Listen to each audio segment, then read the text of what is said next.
Yo, yo, yo, what's going on, everyone? Welcome to a DFS strategy video for the 2023 fall season of the Butterfield Bermuda Championship. In this strategy video, I'll be going over all the similar things, all the same things that I typically do. We'll be talking about the golf course, the tournament, looking at the buckets for this week. We'll look at some pass optimal and GPP winning lineups. And then we'll build some lineups at the end of this video. That's kind of the bread and butter of this podcast, is hanging out with everyone in chat already. Like, we have 4 people: Josh, Gabe, Joanne, 8Game. What's going on, everyone? We'll build some lineups at the end of this thing. Give me 2 to 4 golfers you want me to build lineups around, and we'll let the optimizer do its work. Of course, I'll explain the whole SweetSpot process throughout this video and build lineups based off of that. But of course, before we get into any of that, I like to do giveaways. Just a reminder what those giveaways are. This is called the subscriber giveaway, really. Be subscribed to this channel. And if you comment here, like Josh, Gabe, Joanne, and 8Game have done, you get free entries into the giveaway. So obviously there's this live video that goes out. And then of course, it'll go on replay. So if you go ahead and just click play, watch it on replay, comment down below there, you'll get an additional free entry. Now, this last week, it was only Gabe and Barry R that did that.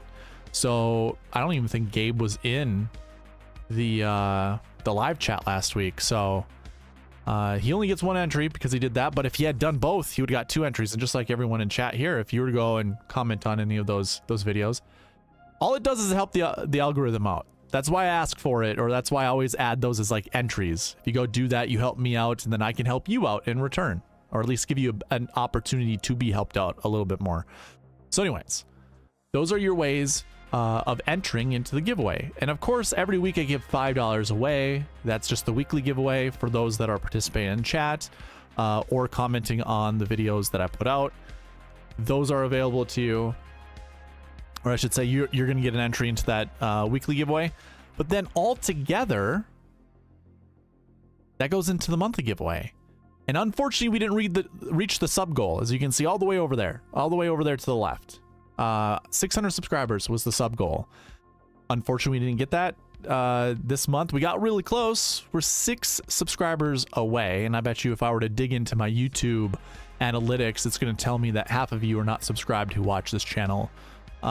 So there's still room. I know we can get to 600 pretty easily.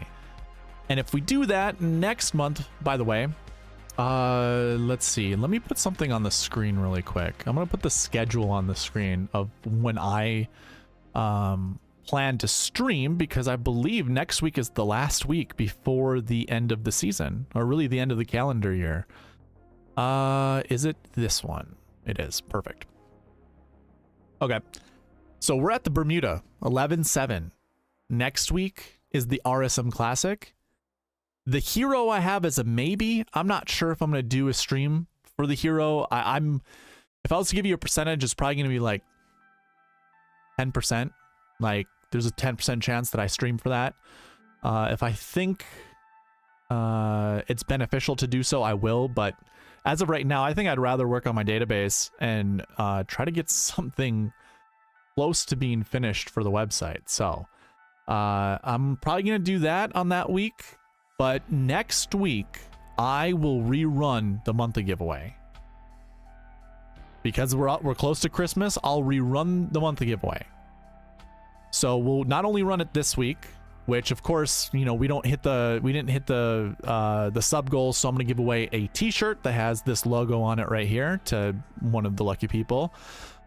But we'll try it again. So we can get 6 subscribers by next week, 6 new subscribers, that is, by next week, I will try to give away the $50 that you saw on the screen. And let me just actually bring that back up. Oh, we clicked the wrong one. There we go. What did I click? So $50 right there. We can give away $50 if we hit that sub goal of 600 all the way over there to the left. So now that I've done all of the marketing that I can, all of the trying to get you guys to subscribe, let's run this giveaway for this week. We had 14 entries, 14 new entries. And once I hit this little yes, we're going to have our winner. So drum roll. Shot Like Harden wins. Congratulations, Shot Like Harden. One of the regulars from very beginning. Just to show you that it's not rigged. I always like doing this. I'm a visual person, so I know if I was in chat, I'd be like, this seems like it could be, you know,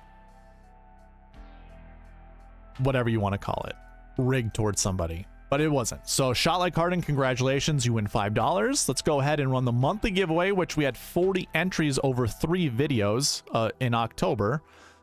So we hit a yes, we get our winner, Joshua Maz. Congratulations, man. Email me right there, SweetSpotDFS@gmail.com. Let me know what shirt size you are. I will send you a t-shirt.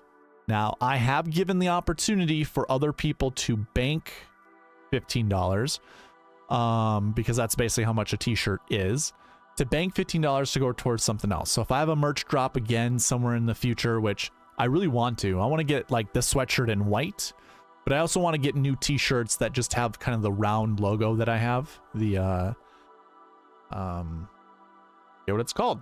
It's not a shield logo, but it's like an emblem. Anyways.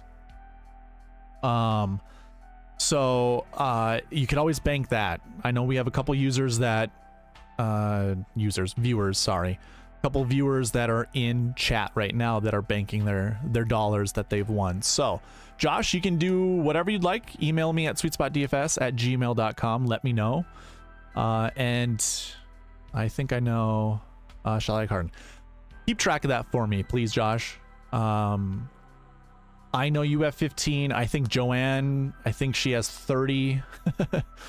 And I think Gabe, I know, has 15 at least, maybe 30. I'm not positive on that. But I'll hold you. I'll trust you. Whatever you tell me, I'll believe it. Okay. So now we have our giveaways, really the subscriber giveaway done. Just a reminder, I also have a promo code for Prize Picks that if you do sign up and put money in your account, I will give you $20 back. Now, Prize Picks will match your deposit up to $100. So if you want to put $100 in, they'll match it. That way you'll have $200 in your account. Also, you're going to get the $20 back from me. So it's just a win-win. No other content creator or anything like that that has promo codes. They're not doing that. They're just going, hey, if you use my promo code, I have this sweet deal for you. You can get a match up to $100. Yeah, well, you could go sign up on Prize Picks, and you're still going to get that match without any other promo code. So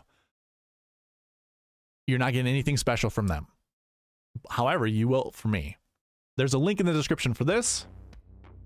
Also, I'm providing a cheat sheet for the week. I just finished it before jumping on. I kind of had a little bit of a late start to putting everything together. If you're following me on Twitter, I like to post the optimal lineups from the week before, as well as the SweetSpot optimal. And I did that earlier this morning because I just didn't have the time. I actually forgot to do it yesterday or Sunday night. And then Monday, it was out of my mind, and I'm like, oh shoot, I forgot to do it today. So, or I forgot to do it, so I did it today. Cheat sheet's available to you. Everything that I cover in this this podcast, in this live video, you can follow along with. There's a link in the description for this cheat sheet. If you click that link, you can do one of two things. Follow along with me on here. You can use the filters that are on here, or you can go to the file menu. Scroll down to make a copy, click on that, and then the whole sheet is yours. You have your very own version of the sheet that you can modify however you like. Currently, I don't let anyone modify it. You only have viewer access and the ability to use the filters. So that's available to you if you would like. Again, you can follow along with me. And then also, forgot to drag this over, the optimizer that I'll be using at the end of this video to build lineups. This is also available to you. You guys can use this anytime. You can use it while I'm going throughout the video. You use it later, but this utilizes the whole SweetSpot process. Going over the buckets, that's available, or that's written in the code. Basically everything, again, that I do week in, week out, and I use this all the time to build my lineups. So if you want access to that, again, email me at SweetSpotDFS@gmail.com, and I will send it to you. You got to be subscribed. It's just my small little ask of you before sending the optimizer to you, and then also comment in here as well. All right, that covers everything. It covers all the giveaways, all the things that are available. Let's catch up on chat really quickly because I saw a bunch of messages come through. So AJ already starts it up. Batia and Smalley lineups. You got it. We will do that. Joanne, if I didn't say good evening, good evening. Gabe goes, hey, let's do this. Josh, howdy, let's win. Well, you did. You already won. You won the monthly giveaway. JK Lawrence, what's going on, man? The sweet MFing suit. It's the sweet MFing suit. What is suit? AJ goes, congratulations, Shally Carden, and Gabe goes, congratulations, winners. Cool, cool, cool. All right, Gabe. Sounds good. $15 for you. Perfect. That's what I thought. Wasn't too sure. All right, let's go ahead. Let's get into this. We're going to start where we always do, and that's with the golf course. So what I like to do, like I do every single week, I discuss the gcsaa.org. It's a nice little website that I need to pull back up. So this website has tournament fact sheets for most of the tours. Anything that's on the continental US, I believe they have tournament fact sheets for, but however, they actually have one for Bermuda. They didn't have one last week, I don't think. Oh, they did. Did I go over it last week? I must have. There was a tournament that did not have it. I don't remember which one it was. So that's cool. I didn't think they did, but I had such a terrible short-term memory. Anyways, you can find tournament fact sheets here. And basically all you got to do is go to the gcsaa.org. You're going to go here and it's going to look like this. Lots of stuff on here. Scroll all the way down to the bottom. You're going to find media room down here. Let me... Oh, it's so difficult. I don't know why it does things like this. Can you even see? There we go. Media room down here. You could probably select the media room. I don't think that's really all that... Either way, you can find the tournament fact sheets down there, or you can find them right there. Go into PGA Tour, click on the Butterfield Bermuda Championship, and then that will bring you to this page. And I like to go over this page just to let you guys know of all the data points that you can use for researching, because there's a lot of good nuggets on here. So obviously you have the tournament name. Now, this has been called the Bermuda Championship with different brands or different ambassadors, whatever you want to call sponsors for this tournament. But it's the Bermuda Championship, so whatever site that you use, that you go and research, just put that in there. You're not going to find mini golf courses on Bermuda. It's a small island. I think I once looked it up. I think there are like 5 courses on that whole island. So you're not going to get any other tournament that's there. So you can always look up the Port Royal Golf Course for your course information. Par 71, 6,800 yards. Super, super short. Super short. And really, I think the only defense of this golf course is the wind. So because it's a small island, obviously it is susceptible to wind from all directions. So check, windfinder.com. That's usually where I like to go to look at weather, whether it's wind or rain or anything like that. That's, well, not so much rain, but wind for obvious reasons. It's a thing that affects the golf ball the most. So I would go there, check it out, make sure, if you have golfers that you like, they're not in a bad wave of wind.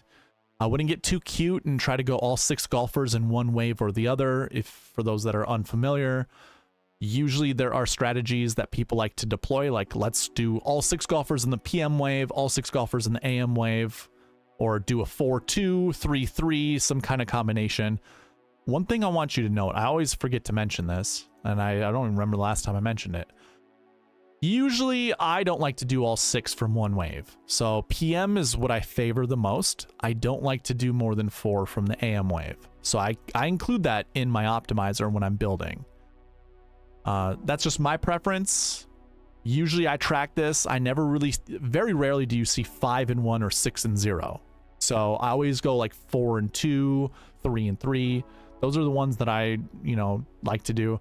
If there is a wave that just has better golfers, it is obviously smart to bump that up, whatever that maximum is, because like if say in a tournament like the field we have, or this tournament here, 132 golfers, if there are 10 really good golfers and they're all in the AM wave, you'd be kind of, I mean, it would not be wise to cap that wave, because you probably want more of your golfers to come from that wave, or you want more of your golfers in your lineup from that wave. So hopefully that makes sense. If not, leave a question in the chat. I'll gladly answer it. So anyways,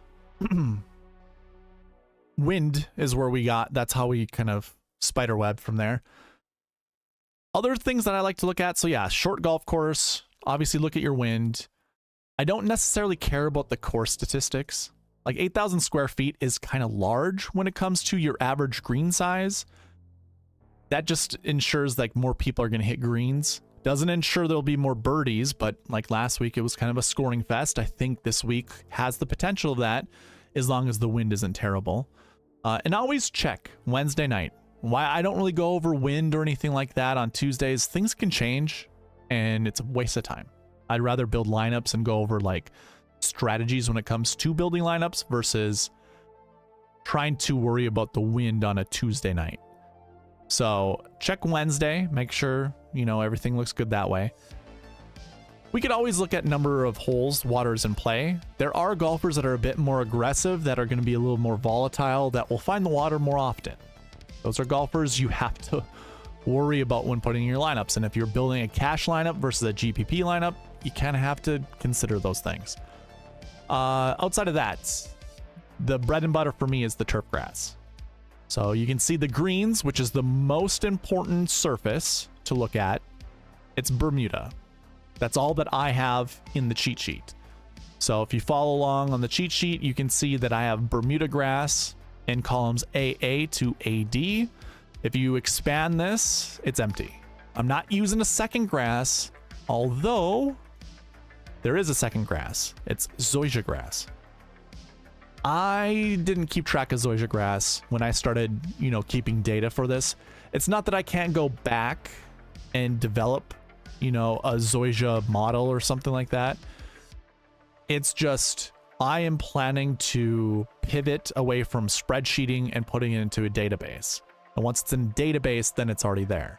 If I have to spreadsheet it, it's just extra work and extra time for these small tournaments. If you think of all the courses that have zoysia on it, there's like, 4 events max on the PGA Tour that have zoysia, and 2 or 3 of them are like alternate events like this. This isn't an alternate event, but it's kind of treated like one. So I didn't keep track of it, so I don't have that second grass, but that would be another one you could research. That's another data point you could research. So I always like to go to turf grass, take that look that up. Also, additional notes like this right here is kind of interesting. So it's had more than 6 hurricanes/tropical storms in the last 3 months. That will soften up a golf course, and usually softening up a golf course will make it easier. The ball will stick to the fairways, will stick to the greens, unless they just spent extra time trying to firm them up. But Bermuda's kind of a destination place. They're not trying to build the US Open at this golf course. They're not trying to make these courses tough. So I would imagine that rain has done its work. It's going to soften up the golf course. So again, if the wind isn't high for any of the days, I think this will be another scoring fest, another birdie fest. So that kind of covers the golf course information. I do actually have kind of a map out of what I think which shot shapes matter. Not many. I just wanted to show you that I did. If you want to, one thing I like to tell people, or I used to tell people in like my my preview videos where you would have the golf course and the tournament information there, is take a screenshot of this, pause the video, read what I have in the descriptions. I do talk about the golf hole, how I see it, and how I think the pros would play it. And then I basically, in these two columns here, just put in what I think is a preferred golf shot, like a golf shape, or shot shape, I should say. It's not necessary. It's not absolutely required unless it says so in the description. So it looks like, and this is from a right-hander's perspective, it looks like most of the holes here for approach, not most, I'm sorry, that's the wrong word. If there is a shot shape, whether it's a fade or a draw, it appears to favor those that draw the golf ball, move the golf ball right to left. So, but it's only 3 holes out of 18. I don't think it really matters all that much. Those 3 holes, those golfers who don't hit draws, you just play it safe and par the hole, or maybe, you know, get lucky, and not so much get lucky, but put themselves in the correct positions to hit whatever shot shape they need. Because that's the other thing with that. You're good enough, you can use any part of the hole, you know, aim at whatever part you need, hit the spot you need to, and you still have a good look at birdie. Doesn't matter what shot shape you have. It's just, it makes it easier on these holes if you have those shot shapes. So, not as important. And then talking about the tournament, there are 132 golfers. You're going to have a cut of top 65 in ties. And then one other thing I like to look at is the strength of field rating. It's 60. Now, to put that in perspective, that's like your Corrales Punta Cana, which is an alternate event. I think Corrales is like 27 usually. It's very low. This strength of field is terrible. And really, your 2 golfers that are adding the most points would be Lucas Glover and Adam Scott. And I guess we could put Brendan Todd in there. They're the only ones that have over 5 points that they're adding to that strength of field. Everything is like 1s, 2s, and 3s. And if you need to know what that means, basically any golfer that's ranked 75th in the world or above will have 3 or less. I mean, you can see 79, you get 3 points, 88, you get 2 points. And that also includes their FedEx Cup score as well. So it all gets added into the strength of field. This is the old way of doing the strength of field points. So 60 is very low. If you have a site that uses strength of field, just find the easier tournaments and put that into your conditionals. Like when you're doing your research, easy, I should say lesser field or lesser strength of field events. With the Birdie Fest, I think you go straight for the golfers that are extremely volatile. This is no, you want golfers that have the ability to go low, and that is a skill, believe it or not. Like, it's a mindset that you need to get into to go low. I wouldn't so much say, you know, focus on those that hang around par. You know, you probably just ignore those guys, because I think there's going to be a lot of birdies here. So anyways, that's your course and tournament information. Let's go ahead and get into pass optimal and GPP winning lineups. So I don't have 2020 data. I have 2021 and above. So 2021. This is also what we saw last week, by the way. The optimal lineup left a lot of money on the table. This is 2021. It left $5,300 on the table. Don't try to do that. Just please do not. Promise me you won't do that.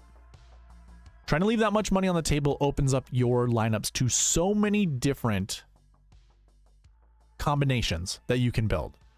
And what I mean by that is, if you take this field of 132 golfers, and when you're building DraftKings lineups, you can only select 6 golfers. I mean, you have to select 6 golfers. You can't select 5, 4, or less. It has to be 6, no less, no more. When you leave a lot of money on the table, you might think that might limit you, but it does the opposite. You can build a ton more lineups. And I think when it comes to this game, you're going to be more profitable if you limit the amount of clicks that you make. And you obviously select the good plays. leaving that much money on the table means you can't play a lot of high-priced guys, maybe one or two, and then everyone else has to live in the 7 to 6K range. Well, if we take a look, I'm just going to bring up my bucket page, and I'll go to my salary section and show you the totals that we have for this week. Actually, I could probably do it a different way, but you have, this is your 7 and 6K range for this week. These are the salary totals for 2024. 110 golfers. That leaves 22 up top. So when you have 110 golfers that you can select golfers, like 6 golfers from, it opens up the avenue to several combinations. Whereas if you were to say, I want a 10, a 9, an 8, and then mix it in with the rest of these, your option, like the amount of lineups you can build just by selecting from these pools of golfers, becomes less. It becomes narrower.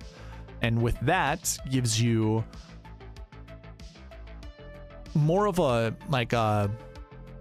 solid foundation is what I would probably call it, because these are usually the best golfers in the field, and usually they finish inside the top 10 at a pretty good clip. Just to give you kind of some kind of notion to that, if you look at just the 10K range, every single year we've had at least one 10K golfer inside the top 10. That's what this means right here. So every single year. Likewise, in the 9K range, every single year we've had at least one golfer inside the top 10. So not only do you have it in the 10K range, you also have it in the 9K range. 8K range is kind of different, but then look at this. Like, you have one golfer up to 3, a max of 3 that are in that higher 6K range that finish inside the top 10. And then in the low 6K range, the max is 2. So at most, there's 5 in the 6K range that you could select from. I mean, like, 2021 was the best year where the optimal lineup, you know, left a lot of money on the table. You still had 2 golfers in the 10 or 2 golfers in the 9K and above range that were inside the top 10. And if you were to build with those 2 guys and maybe, you know, 3 7Ks and then one of these guys, you're doing pretty good. And I bet you're closer to $50,000 than you are, you know, leaving a ton of money on the table. So I only show that because, yes, we are chasing the optimal lineup, but this is kind of foolish. It's very difficult to try to find the correct golfers in the 6 and 7K range. Just try to find the 10K golfer, the 9K golfer, and maybe the 8K golfer to mix in with your 7 and 6Ks. So, just wanted to go over that in case anyone ever wonders why I ever say that. Yeah, I am chasing the optimal, but it's not at 44,700. There's no way that I'm chasing that optimal. I am chasing a more realistic optimal that I have up here. So 44.7 is your optimal. The 1 9K golfer, 2 7s, make that 3 7s, and then 2 6s. So that equals 44.7. Hard to get to. Your GPP winning lineup that year used all 50,000. So there you go. You can win a GPP using all 50,000. It did have the winner, 10, 9, 2 7s, and an 8. Weird, right? You follow this channel enough, you know I usually say start with a 10K golfer, a 9K, an 8K, 2 7Ks, and a 6K. Obviously, the GPP winner did right there. And a faster way to say that is 10, 9, 8, 7, 7, 6. So I always like to start there. 10, 9, 8, 7, 7, 6. Maybe make one substitution. So maybe you go from a 10 down to a 9, or maybe you bring a 6 up to a 7.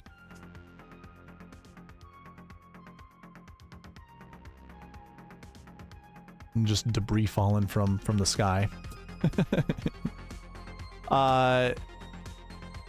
So you can make those 2 substitutions. Sometimes you bring in a 10 down to a 9, and sometimes you bring in a 7 also up to an 8. So you'd have 2 9s, 2 8s, a 7, and a 6. We might see that here going forward, but I think the smart way to start is always with the 10 9 8 7 7 6. So that's my 2 cents. And then the realistic optimal that I have here is 10 9, 3 7s, and then a 6. And that's 49,400. That's a little easier to get to, although the GPP winner had a pretty good lineup. And the $1 scored 596. The realistic scored 607, so this would have taken down the GPP. So different ways to build, different ways to win money. In 2022, our optimal lineup actually only left $500 on the table. And it started with a 10K golfer, a 9, an 8, 7, 7, 6. 10, 9, 8, 7, 7, 6. Your GPP winner, 49,900. That started with a 10, 8, 7, 7, 7. So 5 golfers inside the top 12. And then we got to drop down here to an 8K golfer that finished 34th. So that's a 10, 9, 8, 7, 7, 7 build. So far, obviously, we see a 10K and a 9K. I think it's probably smart to start there. And then in 2023, our optimal left $1,600 on the table. And it actually started with 2 10K golfers. So we're leaving a lot of money on the table, but we start with 2 10K golfers. A 7, a 7, a 6, and a 6. That's crazy. 2 10s, 2 7s, and 2 6s. Your GPP winning lineup left no money on the table, so that is 2 out of 3 years where they use up all 50,000 of the salary. And that starts with a 10K golfer. Actually, 2 10K golfers. 7, 7, 7, 7. All right, 4 7Ks and 2 10Ks. So that's also available, or at least that's also an option to build lineups. Now I have a more realistic lineup up here that rivals the optimal, and that's also using 2 10K golfers, 3 7s, and a 6. So if you think about when I say start with a 10 9 8 7 7 6 start and make 2 substitutions, really you don't see a 9K golfer a part of that realistic optimal. We're subbing a 9 up to a 10. And we also don't see an 8K golfer in that lineup. So we're subbing an 8 down to a 7. So that's how we get our 3 7s, our 2 10s, and 1 6. So that's kind of how I look. That's kind of how I approach lineup builds. Now, also just to put that, just to show you, that's written into the optimizer. So this range right here, you can see, personally, I don't want more than 3 10Ks. You're never going to build a lineup with 3 10K golfers. I should just change this right now to 2 10Ks. And the same is going to apply with the 9Ks. But I mean, it's a possibility of building a lineup with 3 9Ks. So I'll leave that there. But I am telling the optimizer to select a 10 and a 9. Now, for those in the chat that want me to build lineups, if we don't have a 10K golfer in your lineup, that's fine. What I'll end up doing is just changing this to a 0. Kind of like that, and then going from there. But as it stands now, we want 1 10 and 1 9. And then I also have that for 7K. So you can see all the maxes that I have here. I don't want more than 2 total 6K golfers. But we could also change that too if we wanted to. So that is built into the optimizer. Everything that we just talked about with the salaries, usually, I mean, this is pretty common. Every single week that I cover this is very similar. That's why the jingle is always 10 9 8 7 7 6. Start there. And then you make up to 2 substitutions because that's what we see every single week. Nearly every single week. So anyways, that's what we got for pass optimal and GPP winning lineups. One thing I forgot to mention or to go over is kind of your average score. You know, I said this if there's no wind, this could be a birdie fest. Well, you can kind of tell, you know, in 2020 it was a birdie fest. 2021 not so much. Same goes with 2022, and then in 2019 it kind of got up there. So it definitely pays. I think looking at the weather forecast the day before. This tournament also starts 2 hours earlier than normal tournaments. It's over in Bermuda, so that's 2 hours ahead of Central Standard Time. It's 1 hour ahead of Eastern Standard Time. And for you on the Pacific Coast, that's obviously 4 hours. So keep that in mind. You know, you have to wake up really early to make any lineup changes if you need to. But expect the tournament to already be kind of almost, you know, definitely the morning wave will be halfway done before you start your workday. Probably going to be mostly done. PGA Tour usually takes about 4 hours to finish a round of golf. So anyways, I just wanted to cover that really quick because those are also data points you can use for researching. So we went over the golf course, we went over the tournament. We also covered the optimal or the pass optimal and GPP winning lineups. Let's go ahead and get into the bucket system.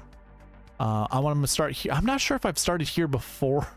Like the last couple videos, I can't remember if I did or if I didn't. Here, let me actually show you something first. Last week's Worldwide Technology Championship. So I want to show you how well the bucket system did so you get a little more confidence in believing in the bucket system this week. Last week was weird because the tournament was at a new venue. It was at a new golf course, and it was on the opposite side of Mexico than what the original one was at. So it was played at Mayakoba before. I actually forgot the golf course that they played at, but we kind of expected it to be very similar to the alternate events. You know, like the Puerto Rico Open. We expected it to be like that, the Corrales Punta Cana. Which, again, we thought it was going to be a birdie fest, and sure enough, it was. It was, what, 27 under was your winning score. Matt Kuchar should have won that one, but got a quadruple bogey on one of the holes, or a triple bogey. I think he got an 8. No, he got an 8 on a par 4.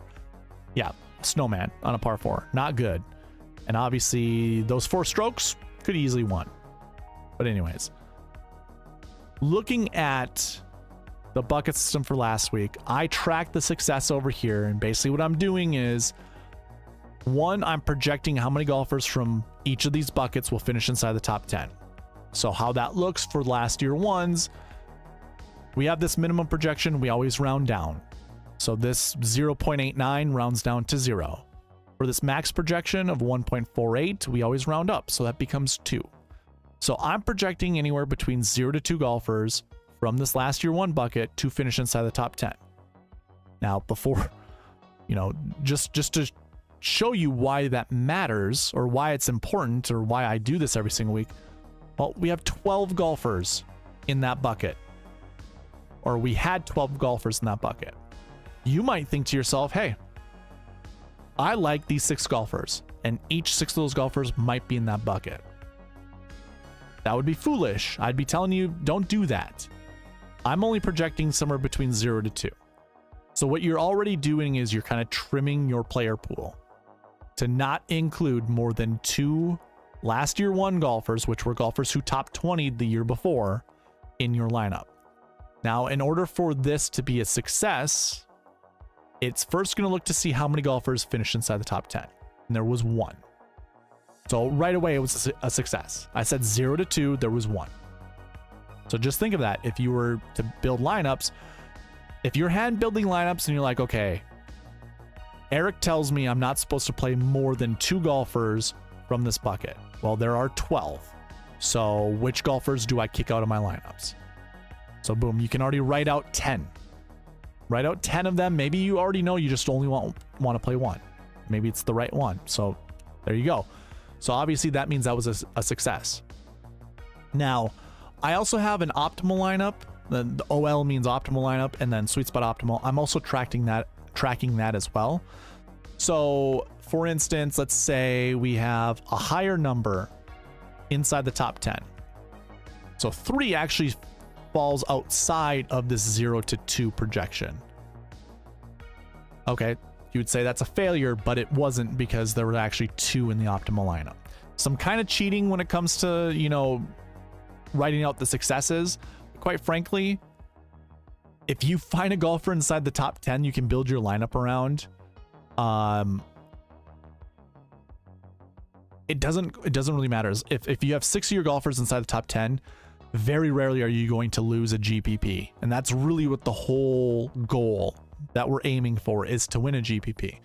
But of course, we're chasing the optimal lineup, and that's, you know, that's aiming very, very small. Aim small, miss small. So I go throughout each of these columns, and if they fall within the projections, then it's a success. Now, there's a caveat to this. We have 3 no's. So there are 36 total buckets, 33 out of 36. It's a pretty good percentage. That is 91, 92%. successful, so that's still pretty good. But like, I have simple formulas in here. There's always a 2-point buffer, always a 2-point buffer between the min and the max. So if it's 0, the max automatically has to be 2. You can see 2, 2, 1. So this actually is successful, but I didn't write it into the code. So that was actually successful. I don't think, yeah, so this one was not successful because there were 3 inside the top 10, 3 in the optimal lineup. Now, I did have 1 in the sweet spot optimal, but the sweet spot optimal, it follows the sweet spot process to a T. It's very strict. It does not falter from that. So it always chooses inside the optimal, inside the projections. So that one failed. We also had this one fail down here. 1 to 3 strokes gained 4 golfers. There were 8 inside the top 10 and then 4 inside the optimal lineup. Those both fall outside that range. So that was not successful. Now, why I say it matters, because there are a lot of different avenues you can take when building lineups. And the optimizer is going to tell you, hey, out of the 6 golfers that you're going to select, I'll just run it through. I'll run it kind of like how I was showing you. So if I put a filter on this and we take a look at just the last year ones. Remember, we wanted to play 1, and 1 did finish inside the top 10. That was Sam Ryder. So let's say we play Sam Ryder. That means we eliminate the rest of these guys. So when we open this back up to everybody, what we can actually do is just remove the last week or the last year ones, and that trims it down. Then we look at last year 2s. We find the last year 2s that we want, then we trim it down even more. And then of the following golfers, if we don't have 6 golfers already selected, then we can go through our different buckets to select golfers from. But if we did find our 6 golfers and it follows the last year buckets, hopefully it also follows the other buckets, which can make your eyes go cross-eyed if you're trying to do it manually. I've done that in the past. I much rather prefer using this optimizer to build my lineups, because it does take everything into account and limits it for you automatically. Okay. Let's look at this week's tournament and look at our buckets. What I like to do is just find the important buckets to select golfers from, and how I find that out is, this is what I call the anchor buckets. Go into this minimum projection. If you're following along with me on the cheat sheet, go into this bucket here, or this filter here. Let's go filter by condition and go greater than or equal. Oh, I am so sorry. It's not the minimum one. It's the maximum. Go into the maximum projection, greater than or equal to 2. So that trims some of the buckets away. And again, I'm just looking for anchor plays. So I'm just going to grab golfers from these anchor buckets. Now, this is truly the anchor buckets that I would ask you to look at. Most of the minimums, if not all, which it looks like all of them, are at least over 1. So this is telling you want at least 1 golfer from these buckets, or at least consider 1 golfer from these buckets, because that's what I'm projecting to be inside the top 10. We're projecting at least 1, if not 2, and maybe 3 from each of these buckets. Now, to make it easier for me to select golfers, I usually like to find, some arbitrary number, which to me is 30. And I just want to select each bucket that has less than 30. So I don't mind doing this manually. How about this? Let's do minus, or here, I'm going to do 27 and 30. And just take a look at what's 30. Okay, and 27. Yeah, I don't necessarily care about these strokes gained buckets, if I'm being quite honest with you. And I also don't really care about the salary buckets. So I just want to look at these. So last year ones, let's start there. It's telling us we want at least 1 up to 3.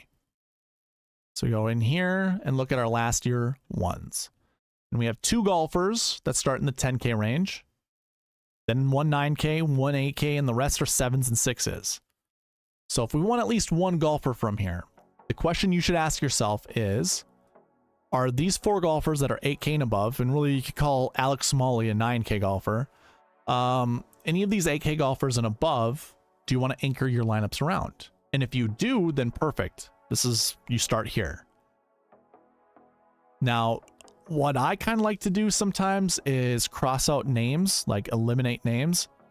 I don't want to play Nick Watney. I don't want to play Max McGreevy.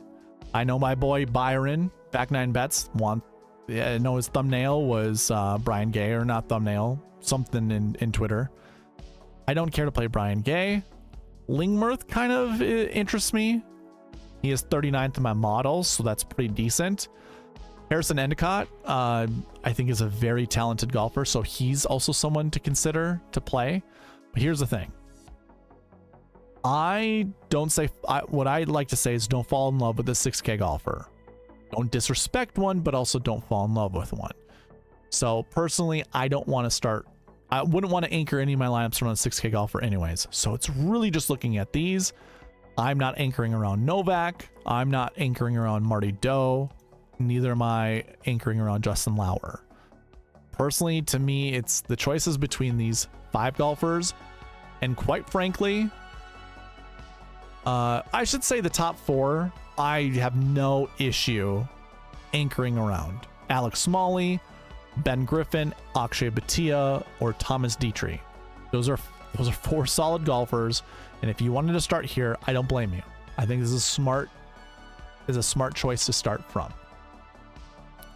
So let's go ahead and select everyone. This kind of clears out the filter. I want to look at the next bucket, which is our last week 2s. This is 2 to 5. There are only 16 golfers in there, by the way. 2 to 5. Okay, something's not right. 100% success rate means every golfer that's ever been in this bucket has finished inside the top 10. That cannot be true. Or maybe it can. Oh, yeah. Okay, here's the thing. One thing I forgot to mention. Okay, we might skip this bucket. In 2021, the tournament that preceded this was the Zozo Championship. We look at all golfers here. There's Brendan Todd, who finished 47th at the Zozo and missed the cut, so it's not 100%. I'll have to look into that. In 2022, oh, you know what? I am so sorry. It might be 100% because this is looking at last week 2s, which is that 20 to 40 range. So a golfer who played last week, who finished inside that 20 to 40 range, that is the golfer we're looking at. So I track this every single year, and we didn't have one in 2021. In fact, the only golfer that did play was Brendan Todd, and he finished 47th at the Zozo, so that wouldn't be bucket 2. In 2022, we had Peter Malnati, Kramer Hickok, Garrick Higo, Brandon Hagee, Sepp Straka, Matthew Neesmith. None of them were in that 20 to 40 range. In 2023, looks like Denny McCarthy might be our only guy. So we only had one instance where we had a golfer that played the week before and finished inside the top 10. Yeah, okay. So data's not super good. That's not a bucket. Now that I see that, I do not like seeing that. 2 to 5. Yeah, that's okay. But this is largely driven off a success rate, strength of field points, and how many golfers are in that bucket. So that's not super great. Let's take a look, though. I want to see who the golfers are. So we have our boy Thomas Dietrich up there, who we were just talking about with the last week 1s. Same 2 with Ben Griffin, by the way. So Dietrich, Griffin, Lauer. And believe it or not, the guy said I wouldn't want to play Max McGreevy is in that bucket. They're in these buckets as well. So let's say you like Thomas Dietrich, and perhaps you like Ben Griffin, and you wanted to anchor your lineups around there. Not only are you satisfying the last year 1 bucket projections, but you would also be satisfying the last week 2s because the projection is 2 to 5.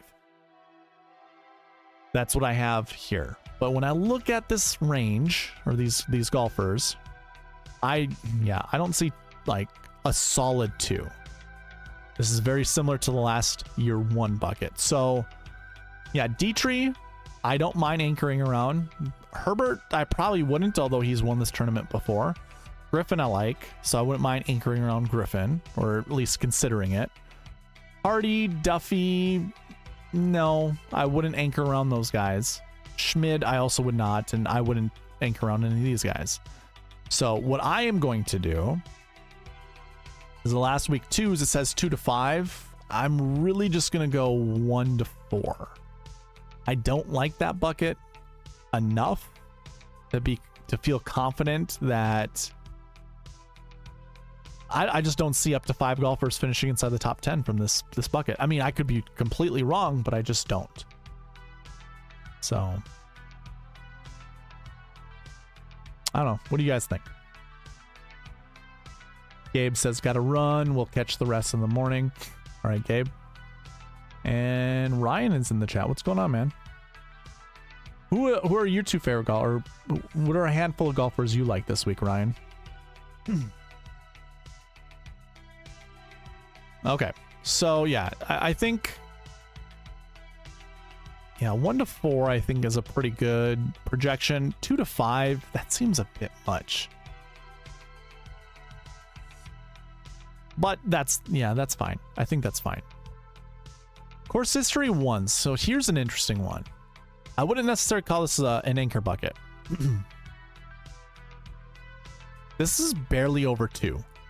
I mean, it's basically 2 on the button.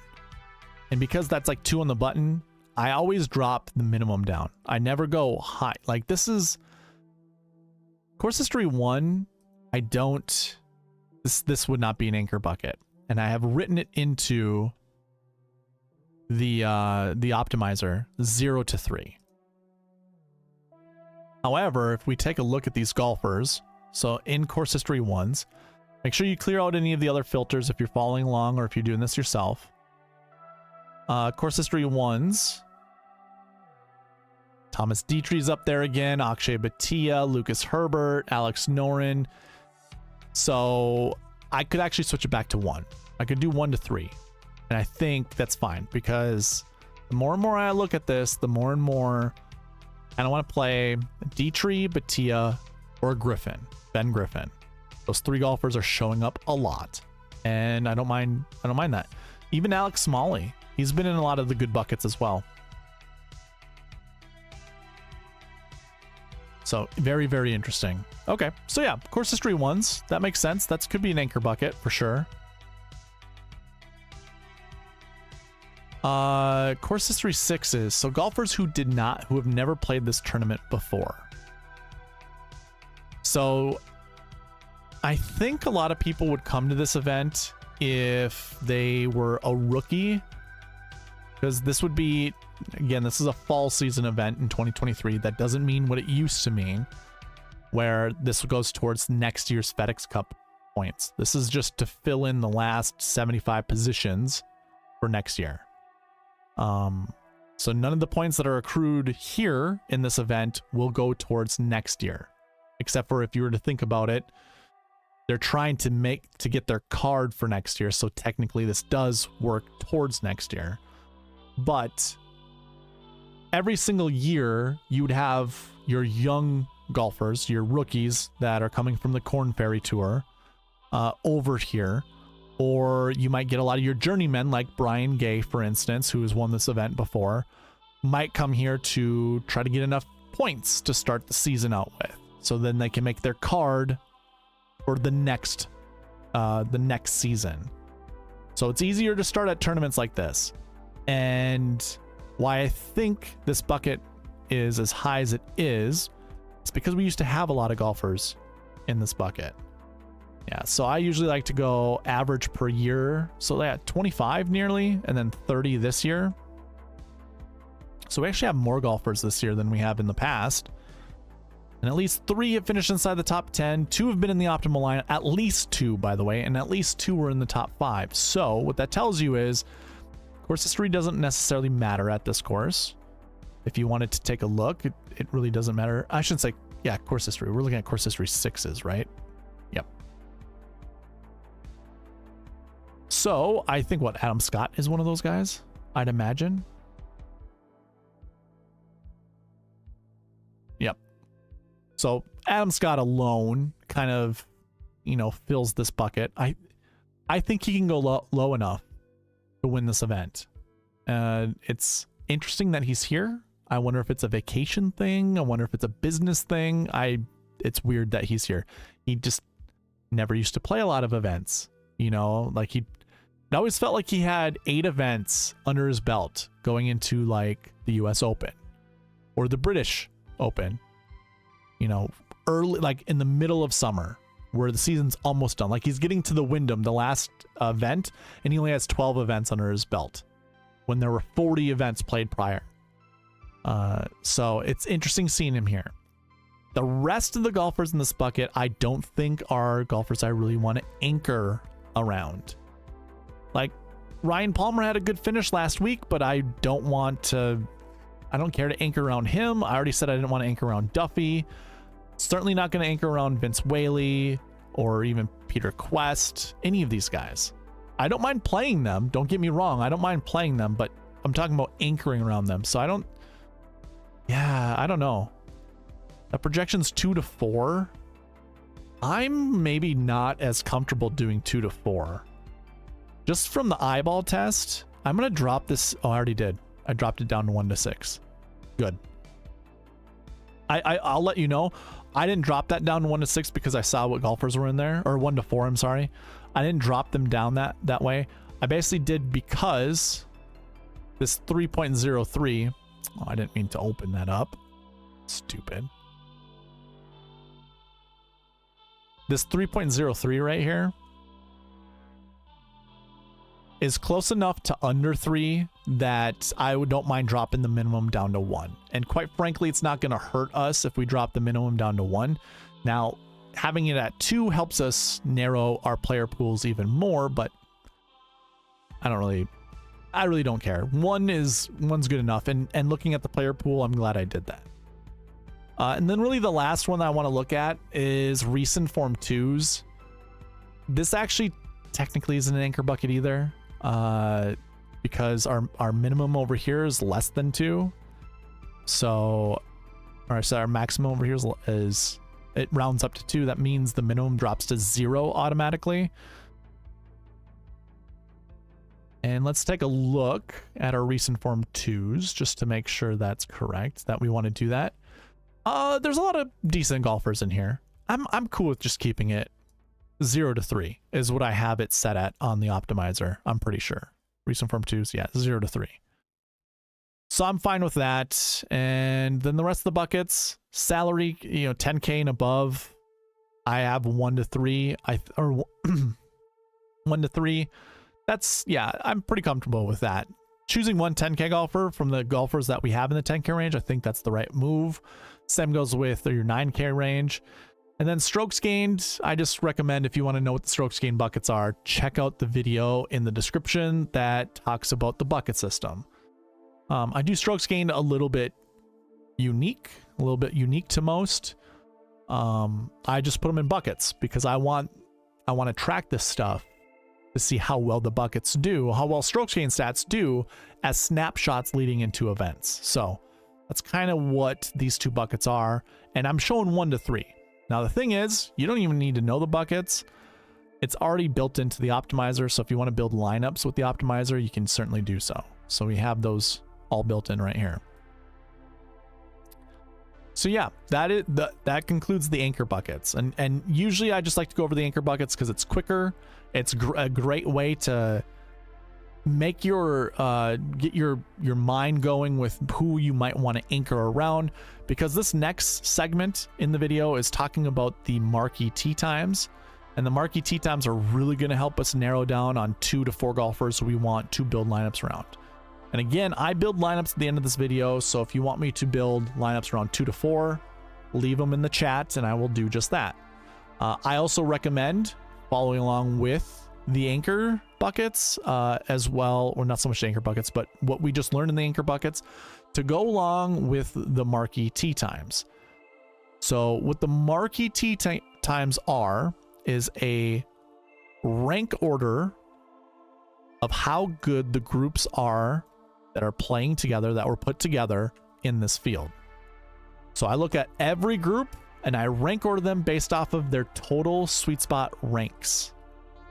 So that's what I have in column A is their total sweet spot ranks.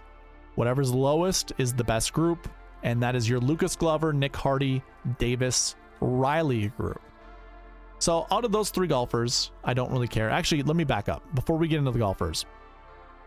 Why I go over marquee tee times, I've been tracking this since the 2019 PGA Championship, and over the several weeks that have been, it's what, 2 years, 2.5 years of tracking this, nearly 90, it's around 90%, a little bit north of 90% of the time, we see at least 2 to 4 golfers from the marquee tee times in the optimal lineup. And actually, just to show you how this looks like on a previous tournament, I actually have the Worldwide Technology Championship up, which was from last week, and I actually have this sorted off of the anchor bucket, or the marquee tee times. So if I select and highlight every 3rd golfer, you can see they're playing together, and if you want to go ahead and fact check me, you can certainly do that. This is your Thursday, Friday tee times. So I have these, they're all highlighted as such. So your top group then was Lucas Glover, Emiliano Grillo, and Akshay Bhatia. Here's one thing you need to note. These little black tick marks, these are your optimal lineup golfers. So I told you 2 to 4 golfers are usually in the optimal lineup from the marquee tee times. Well, we have 2. Furthermore, not only do we have 2, but we also have 4 in the GPP winning lineup. Keith Mitchell, Taylor Montgomery, Justin Suh, and Eric Van Rooyen. When I saw this, I'm like, I wonder if this person is a SweetSpot DFS follower. That'd be awesome if it was. And if you are, please let us celebrate you. Put yourself in the chat. I think actually 2 people tied for the $5 GPP winner, the Drive the Green. But either way, you have 4 golfers right here that were in the marquee tee times. Now, I doubt that winner was a SweetSpot DFS follower, because I could only put Akshay Bhatia and Eric Van Rooyen in the SweetSpot Optimal, which, oh, by the way, the SweetSpot Optimal beat the GPP winning lineup. GPP winning lineup scored 777. Your SweetSpot Optimal scored 817.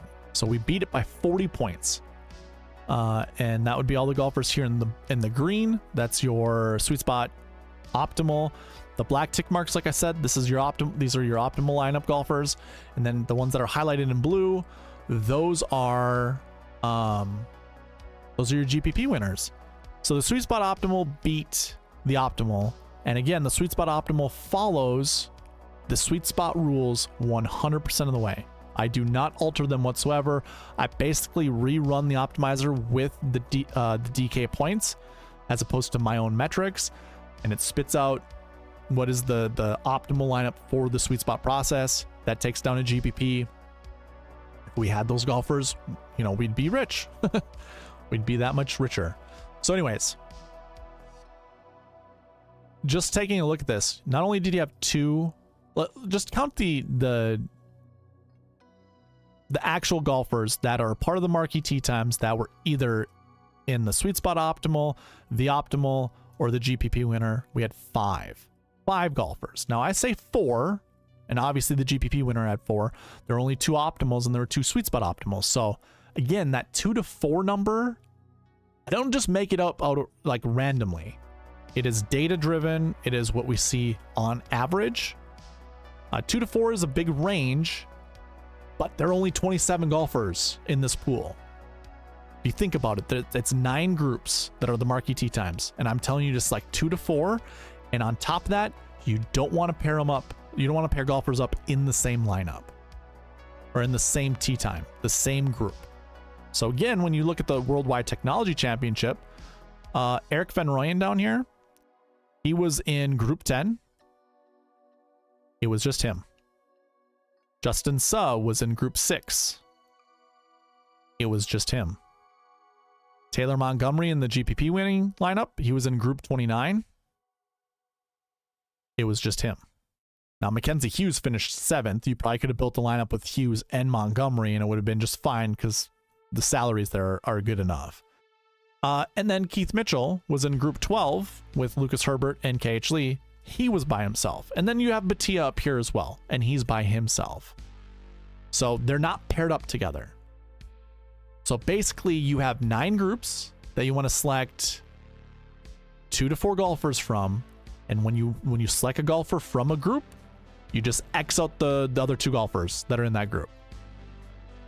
So it limits the amount of lineups you can build. It limits the amount of combinations you can build. It just makes lineup building easier. And believe it or not, the less options you have, the easier lineup building is. So that's why we go over the marquee tee times. It's probably the best I've ever explained that. So hopefully that stuck with anyone that's watching right now. So here, all I'm saying is find 2 to 4 golfers you want to build your lineups around from the groups that are highlighted.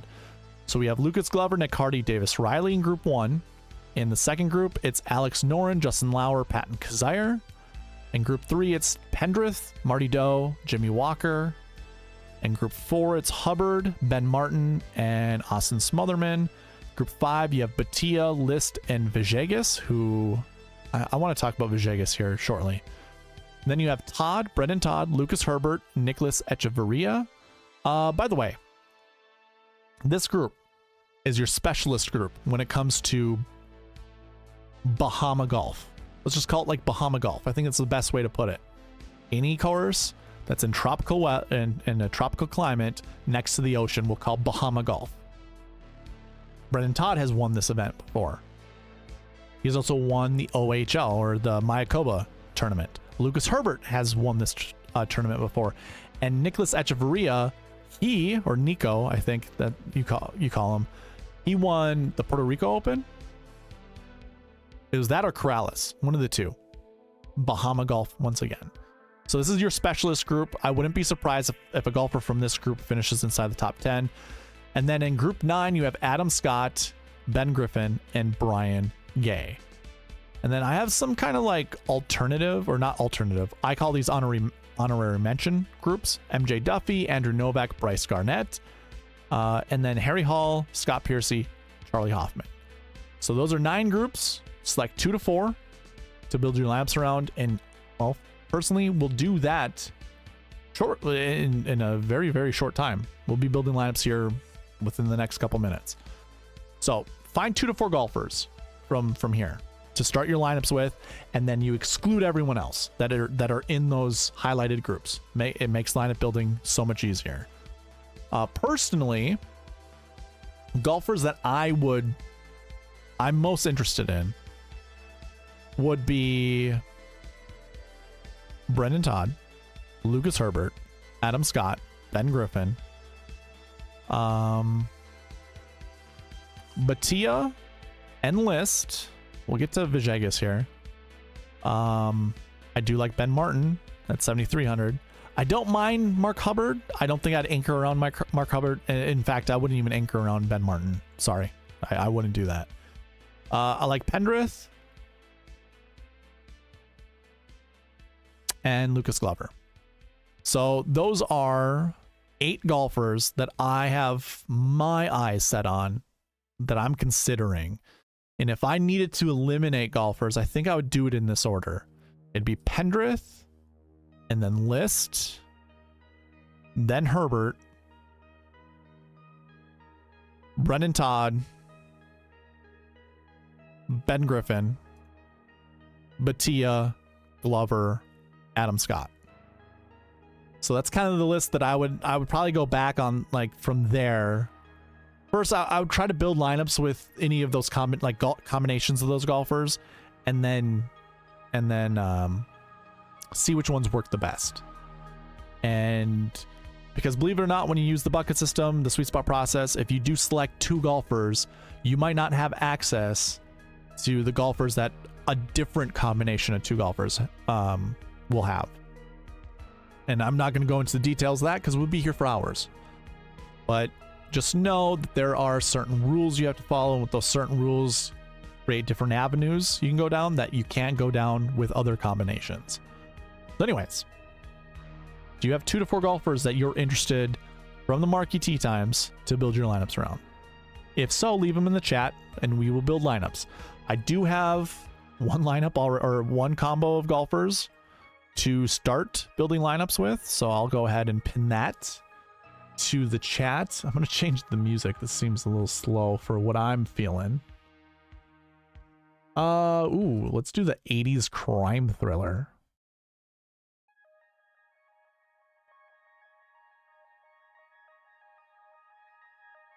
We'll turn it up a little bit too. Let me catch up with chat. Ryan says, what is up? What's going on, man? I might pass out on you, but for my builds, my 3 golfers this week are Ben Martin, Harry Hall, and Ryan Gerard. Okay. Okay. We can build lineups around like different combos of those guys. If you're still in chat, do you want me to build lineups around 3 of them, or do you want me to like kind of do different 2 combo lineups? Tooch, first time seeing that name in the chat. I don't know if you changed your name and you followed before, but if not, welcome. Hubbard and Smalley? Question mark? You want me to build lineups around Hubbard and Smalley, or do you just have a question about them? The Woos, first and second, Dylan wins. Usually in the beginning of the week, I'll go over my Rainmaker lineups because I have so many cards and they usually just take forever to go through, so I might as well just put those things together anyways. Dylan Wu, I saw his name, I'm like, oh my god, he's in this field. Like I did that before even looking at DFS lineups. Yeah, I'm there with you. I like Dylan Wu this week. Is Brennan Wu in the field? I don't even remember.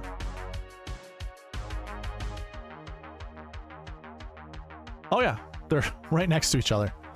I'm not sure. I'm not sure how I feel about Brennan Wu. He should have played better last week, but he did not. Ryan goes Dynamite El Chameleon or something.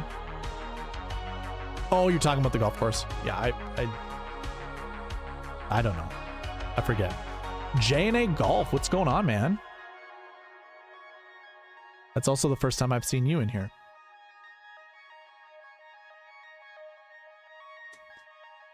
Joanne, what is up? What is going on?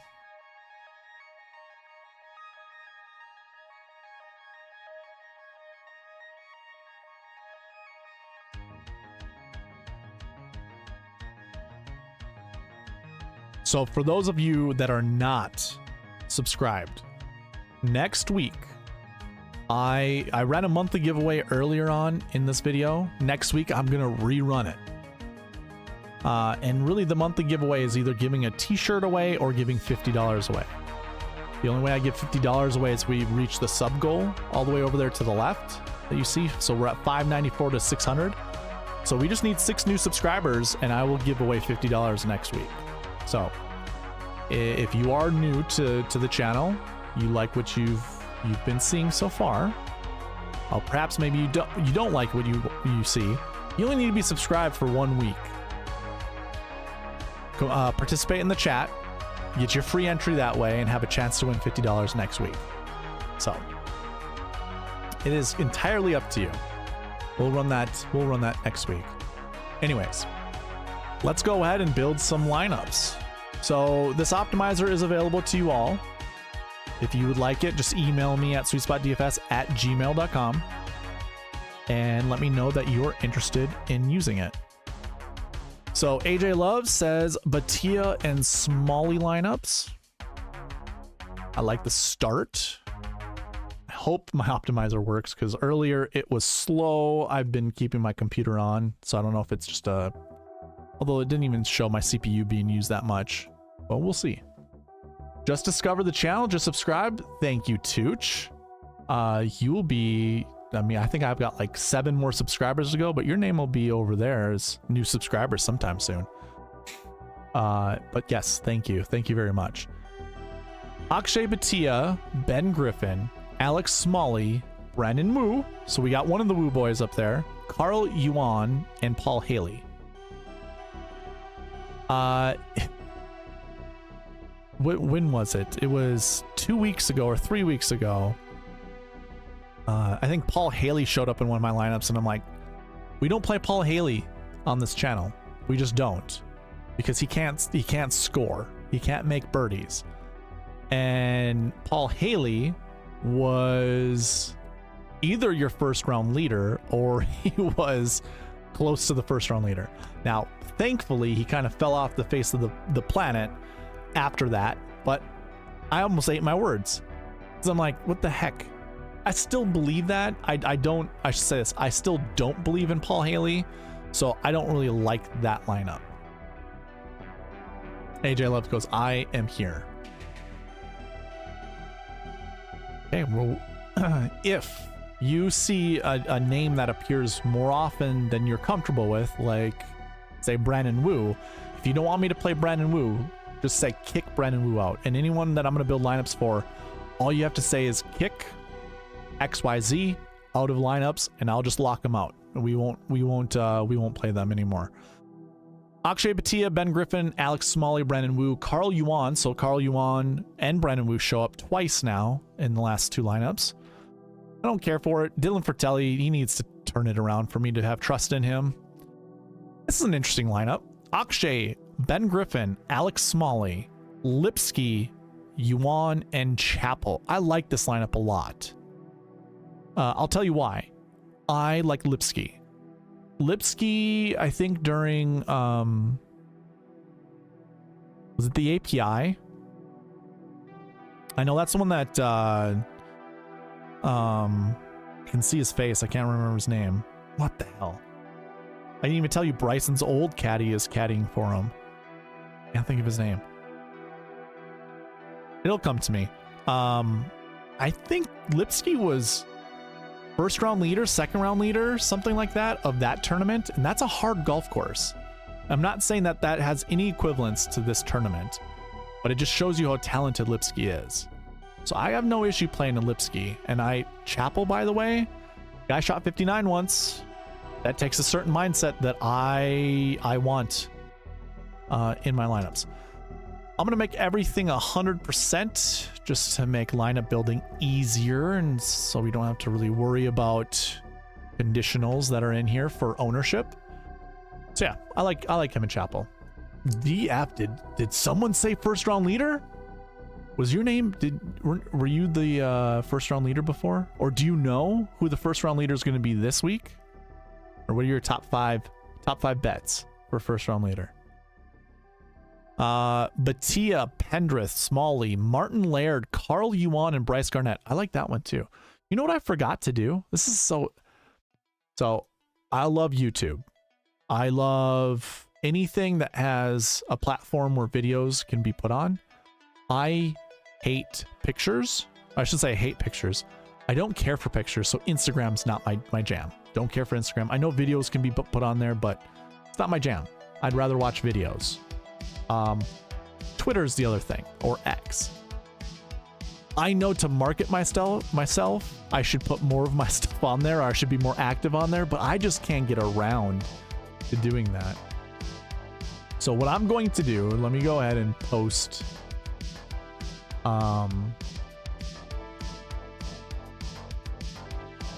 go ahead and post that we're live. I forgot to even put that on there. This is how good I am at this stuff. I need like a personal assistant to do this for me.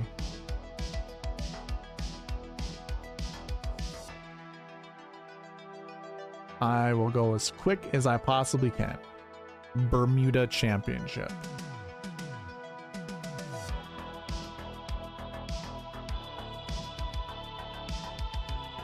Right now.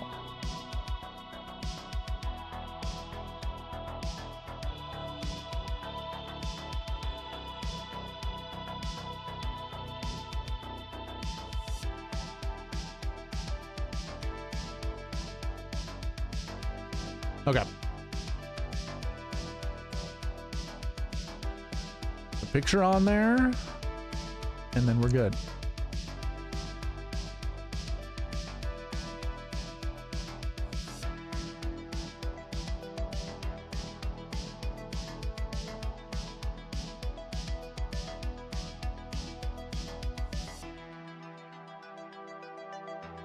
There you go.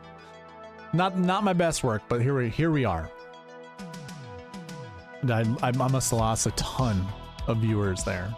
Probably 50% of my viewers. Goes from 10 down to 5. All right. I spent all day making my YouTube channel or trying to figure it out. AJ, I do remember visiting your channel. I don't remember. I gotta look you up. But yeah, I just actually partnered with YouTube, so I can do memberships. I think on your guys' end there's like a donation or like one of those super chat things. I don't have anything set up, so it's, you know, not asking for anything. But that's cool. Like it I don't know how long I've been doing this, 5 years, I think, and we finally got there, so that's cool. This lineup, Batia, yeah, I like this one, so we'll save it. I don't mind Bryce Garnett, everyone. Bryce Garnett is talented enough. He's won on tour before, so I have no issue with that. Playing someone like that. Karl Yuan, this actually might be one of those weeks where if you wanted to go all in on a Karl Yuan, I don't think that's a bad thing. Personally, I find that scary.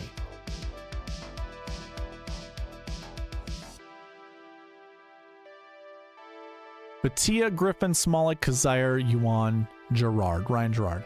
All right, so we're seeing a lot of Yuan. AJ, do you want me to kick Karl out? Crazy Karl, as they say in the DFS world. Crazy Karl. I think Pat Mayo made that nickname for him.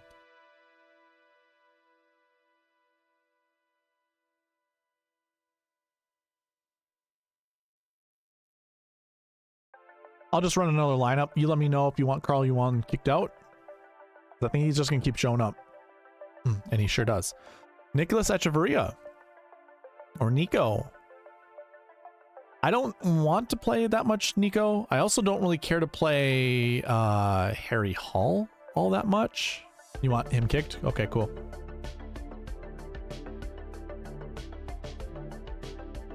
Okay. Joanne, is that like an update to your previous request, or do you still want me to build Griffin Pendrith and Harry Hall lineups?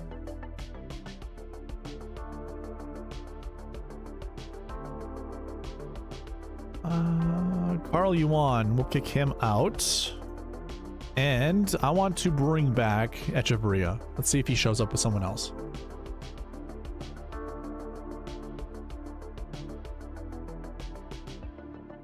Batia, Pendrith, Smalley, Harry Hall, Martin Laird, and Kevin Tway. Yeah, it's doable. Like, Kevin Tway is not my favorite golfer to watch, not my favorite golfer to follow. I certainly don't like to be burned by Kevin Tway, but, you know, if it's your thing, then that's fine. I have to mention, AJ, you let me know if you want these rules removed, but I do have the optimizer selecting a 9K golfer, and Smalley's an 8K golfer, Batia's a 10K golfer. Do you want me to remove this rule? The 9K range? I honestly don't think that the lineups that are being built are that terrible, and quite frankly, if you didn't like the low 9Ks, I think it still picks the middle or even the high 9Ks, and then we can start delving into the lower 6Ks, which is what I would think will win you a GPP this week. But you let me know one way or the other. And I know there's a delay. On your side.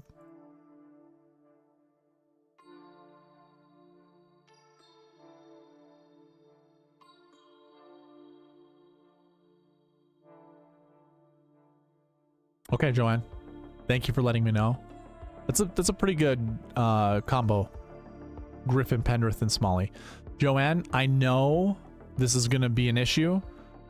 Do you want me to remove the 10K rule that I have on here? Because currently I have the optimizer telling me we want to select a 10K, and I think with that combo of golfers, we probably can't. So what is that? 93, 91, and then an $8,900 start, which is totally fine. We can remove a 10K. We don't have to select a 10K. It's very close on the bucket system to say you should at least play one. It's very close to teetering to 0 to 2 or 0 to 3.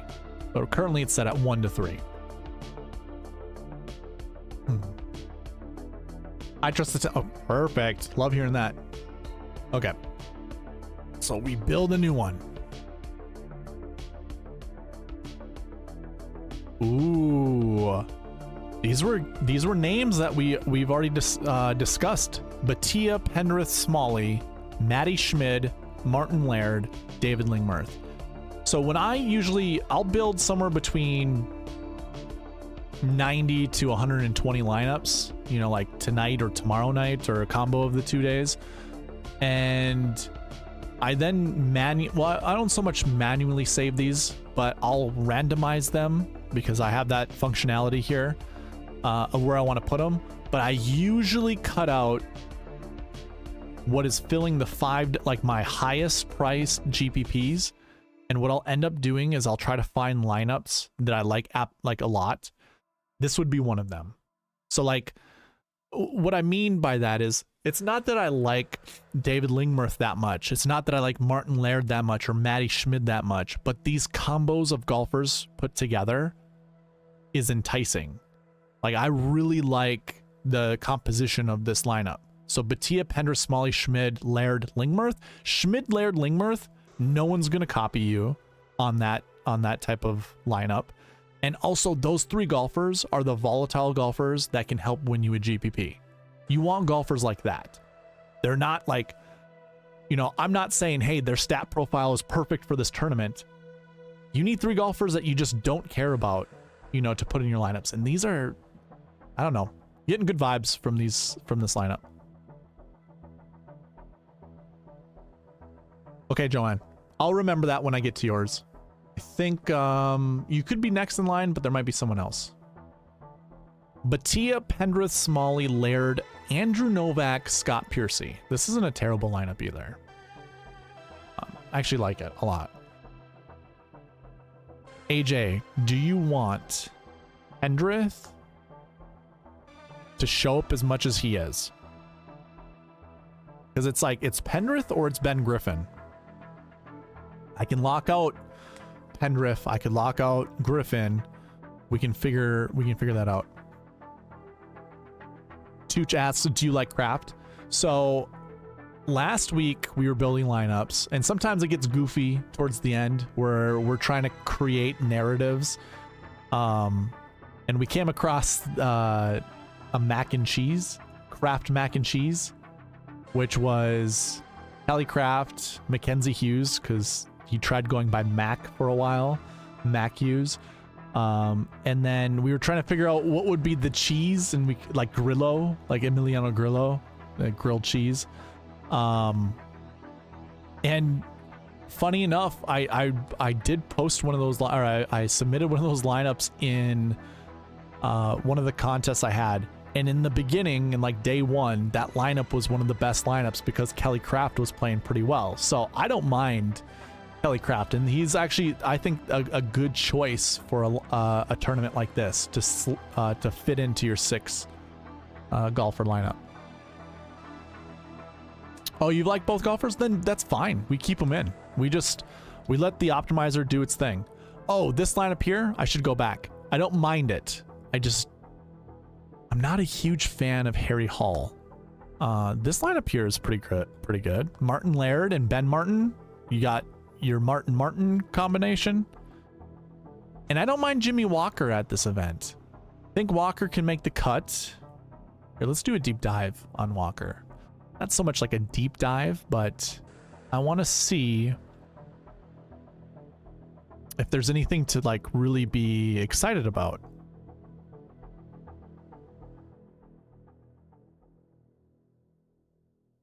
'47th in the model. He is a part of a marquee tee time, which is interesting. This shouldn't be NA. This should be Bermuda.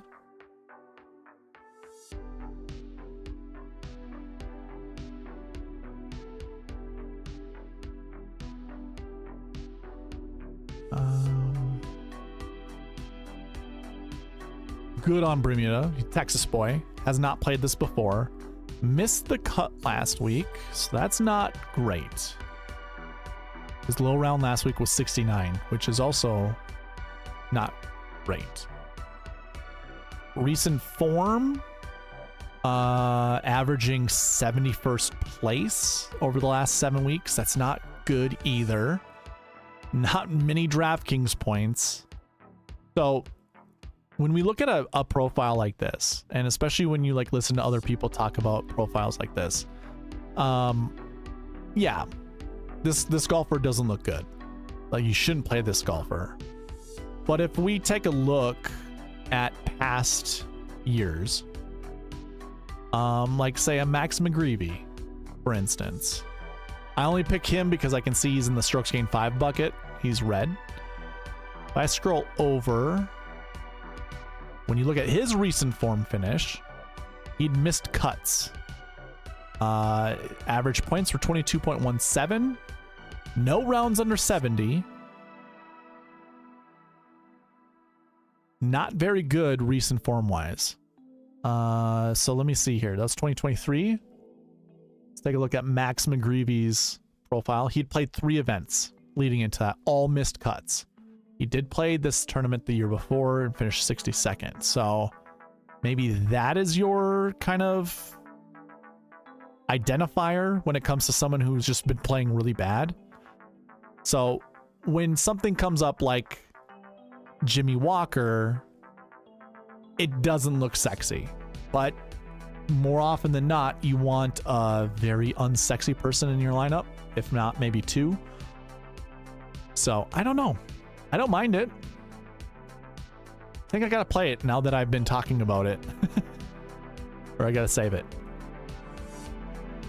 I like Brian Gay this week. What was he in the model? Was he $6,300? Can't remember. He was in one of the marquee tee times. So where was he there? 91st. He's 91st in my model out of 132 golfers. I imagine that has a lot to do with his recent form. Missed the cut last week. He does have really good course history, obviously.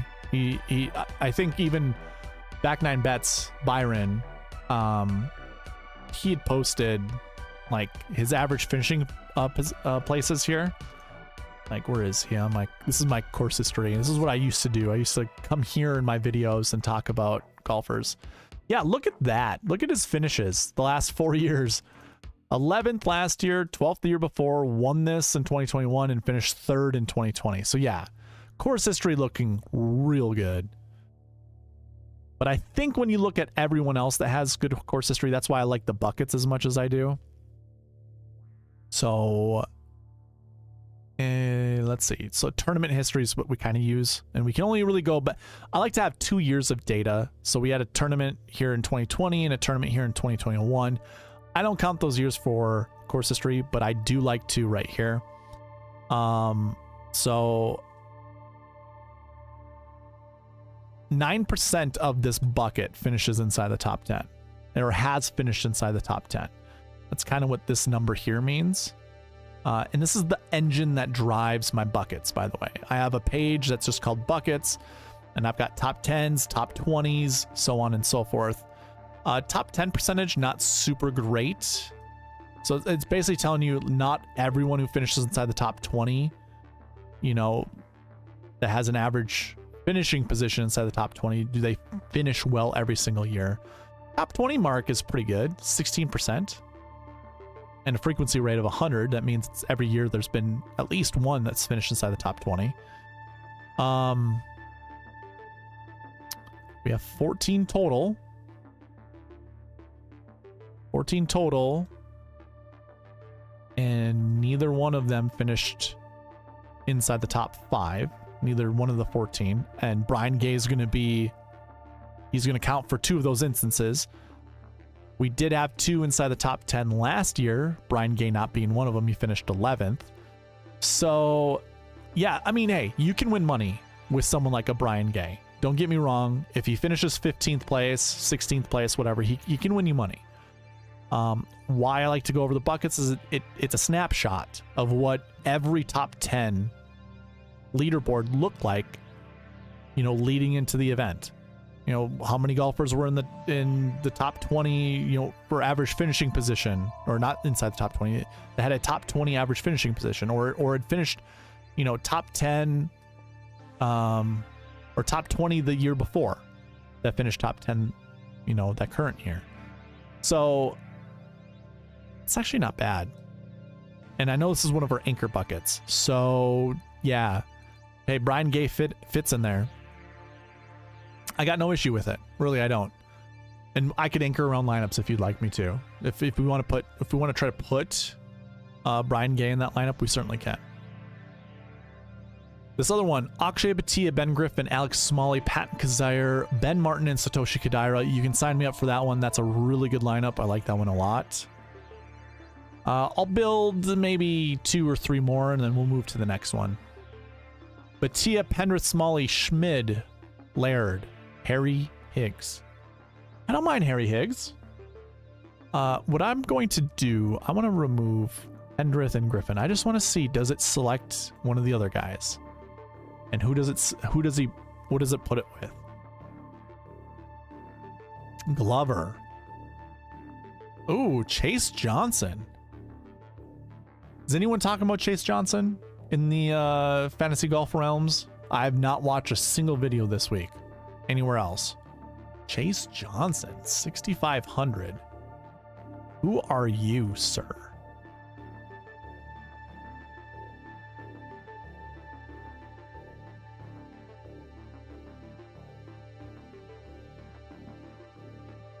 Stroke chain 2. That means positive off the tee and positive putting, but a negative stat either approach or around the green. Let's take a look. Really good value for his salary. 98th in the model, not super great. No stats on Bermuda. He did play last week, and he finished 69th place. Low round was 67. It's not bad. 2 rounds under 70. It's not bad, not great. Recent form, 69th. His average finishing position is 69th because he only has 1 event under his belt. Okay, that makes sense. 75 points. Huh. Yeah, we might have to just skip him. I don't think I'd want to save Chase Johnson, but Lucas Glover, that's pretty good. Bhatia, Glover, Smalley, Laird, Ben Martin, Andrew Landry. Probably not doing Andrew Landry, if I'm being honest. Here we go. I like Cody Gribble. So Bhatia, Herbert, Smalley, Kazire, Norlander, Cody Gribble. I can do that one. I like that one a lot.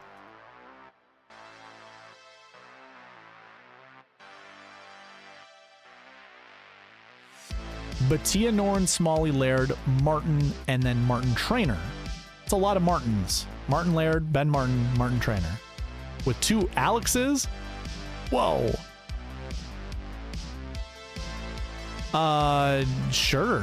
Martin Trainer finished top 20 last week. He was a Monday qualifier. It's pretty good. Maybe he's won the Puerto Rico Open before.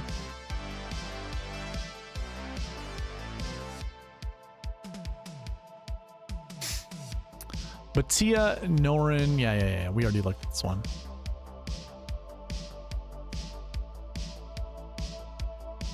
Ooh. This is an interesting one. Bhatia, Noren, Smalley, Sam Bennett, Henrik Norlander, Tano Goya. I don't know how else we get Sam Bennett in the lineups, but that one's pretty good. I've never heard of this Johnson. Yeah, neither have I.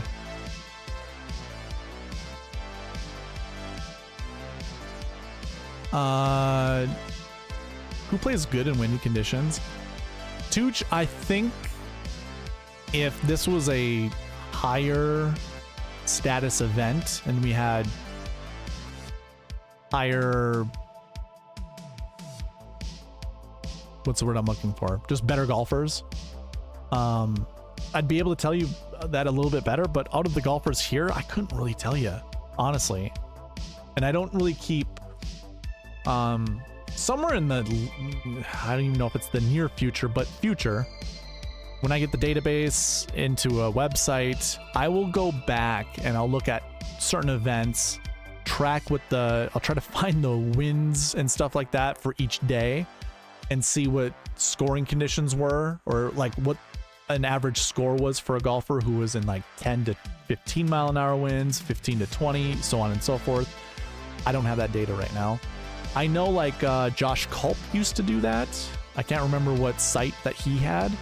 I also think you could go to, I think if you were to Google wind strokes gain stats, there was an old site that used to kind of track that as well, which wasn't terrible, but it was whatever.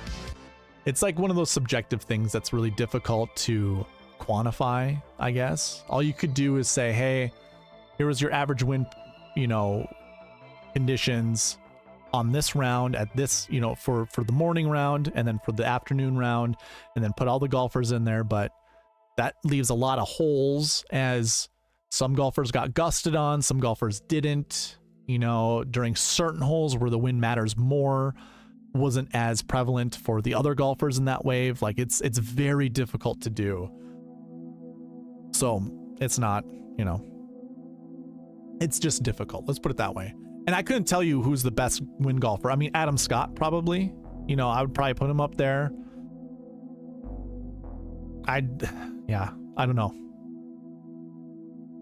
Maybe pick your Texas boys, who might, play in the wind quite a bit. What up, sweeties? What's going on, Hannah? Is that what we're going to call the sweet spot following sweeties? That's what your followers are called? I don't know. You would have to ask them. So some names that are floating around that have been said in here before are the Sweet Spot Sickos, the Sweet Spot Psychos, the Sweet Spot Society, which is kind of, like a bone collector, like, or Dead Poet Society type of some cabal. I don't know. Akshay Bhatia, Lucas Glover, Alex Smalley, Schmid, Kazire, and TPJ. I don't know how I feel. Like TPJ might be like a, I don't mind playing TPJ if I'm going to be honest with you. Ted Potter Jr. That is, for those that are listening. I don't know. I don't mind that one.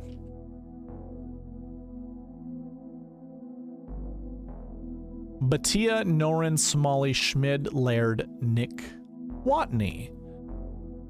Nick Watney, I believe, is a part of the Marquee Tea Times, and I don't think I'd play him. Actually, no, he was in one of the groups, and I don't think I'd want to play him.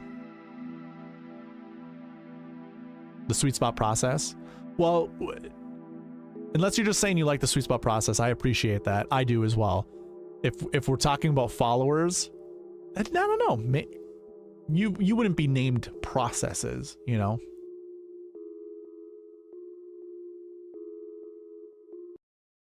Okay. AJ, those were great lineups. I'll do one more and then we'll send off this lineup and we'll get to either Joanne's or anyone else that might have been a little bit before Joanne. I'm gonna bring back Ben Griffin. No Luke List lineups, by the way, which is interesting. Duffner, I don't mind at this course. Ben Martin's there. I like Patton Kazire too. Quest, Kazire, and Trevor Cohn. Okay, so that's an interesting one too. Yeah, I'll save that one. I don't mind that. So we got 10 lineups from Mr. AJ Love. Let's take a look at some of these other ones. Oh, yeah, Ryan Henson. Big R Colts fan. He has 3 golfers. I tried asking him a question before he left, but I didn't get an answer. So we're just going to put the 3 golfers together. Ben Martin, Harry Hall, and Ryan Gerard. Mind you, last week when Ryan was in here, He had 3 golfers that weren't so bad. I believe Kelly Craft was one of them, if I recall. I wish I would have remembered how those lineups did, because I put 10 of them into the dime time, and I think all 10 of them were cashing at some point in time. So, how about the Sweet Spot profits? Not terrible. I mean, it'll come to us. Something will present itself, and we'll latch onto it. But it's up to the community, really, the Sweet Spot community. All right, so what was this again? Ben Martin, Harry Hall.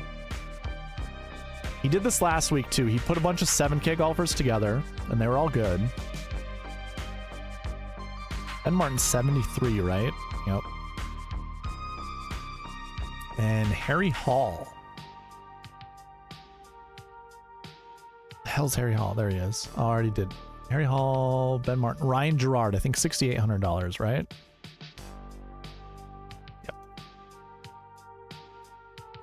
These all AM golfers? Nope. He's got a good mix. Okay, cool. Let's see what it does. Sweet Spot Sweeties. Oh, that is unfortunate. Ryan gives us 3 7K golfers and it breaks. The optimizer breaks. I wonder, why is that? 7Ks work out just fine. Was it the last year's 6s? Here, I'm gonna put 2s next to these and change them to 1s just to see if that changes things. I imagine it might have something to do with the marquee tee times. That doesn't even help either. All right. So the only way to diagnose this is basically copy over these projections. Yep. And then we put them over here. We'll copy those later, and then we change these to 0 to 6, and this will give it a blank slate. I'm not sure why Ryan's lineup with having these 3 golfers, why it's failing. So we'll take a look. How was work, Anna? I know I can text you later, but you don't. If you want to share, you can. If not, no big deal. Okay. So we have 3 here, and then 1's there. Okay, hold on. Let's do this a different way. This is our minimum. Save that over here. This is our maximum.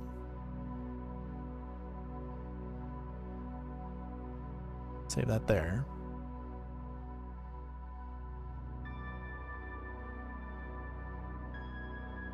Okay, so what do we see?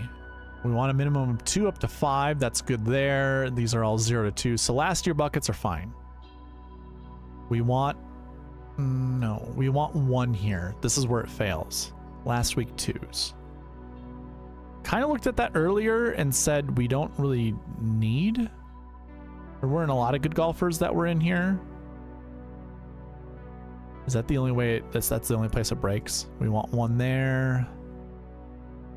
We want 2 here. We got 3.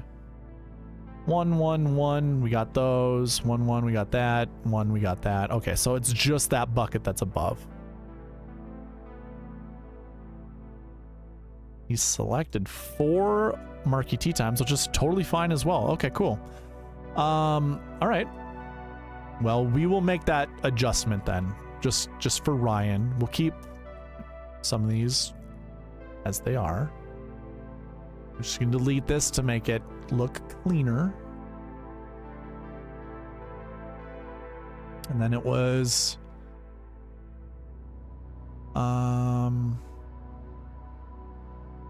this one right here.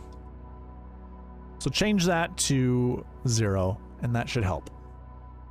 154! That is so good. Congrats. It's a lot on a Tuesday night. I'm imagining it was busy. It breaks yet again. What for? Everything else turned out just fine.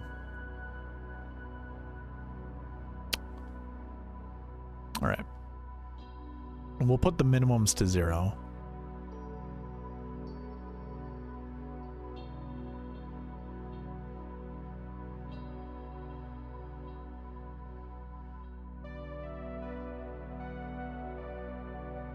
What's up with the slow music?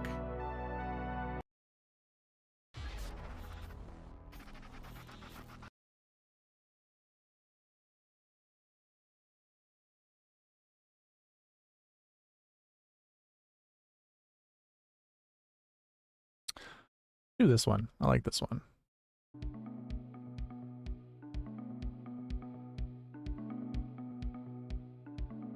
This one breaks as well. What is going on? What the hell? Well, this isn't working too well for Mr. Ryan Henson. I am not sure why.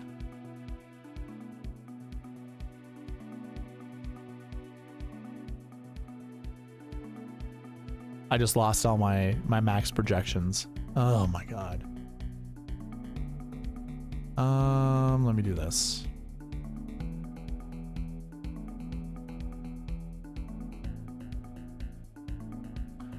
You got it, man.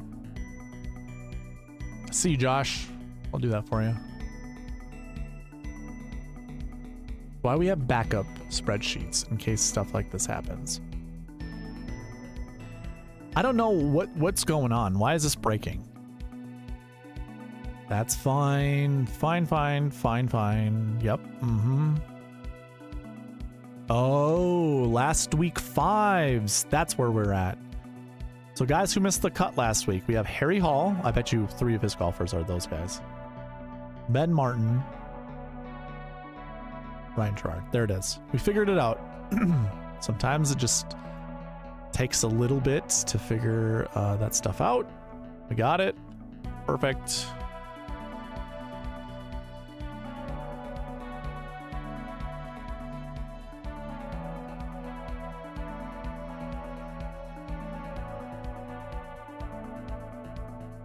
So I'll change that to a 3 for Ryan. Should help. Change the other thing to a 0. That should help too. I don't know if that actually really is needed. I'm going to keep it as is.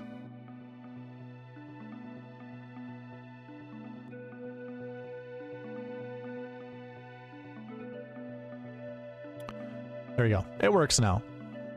Brendan Todd, Ben Griffin, Brandon Wu, Harry Hall, Ben Martin, Ryan Gerard.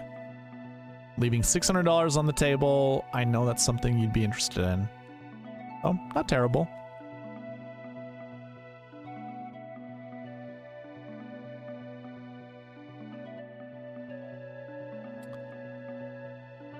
Oh, Ryan Gerard's the low man.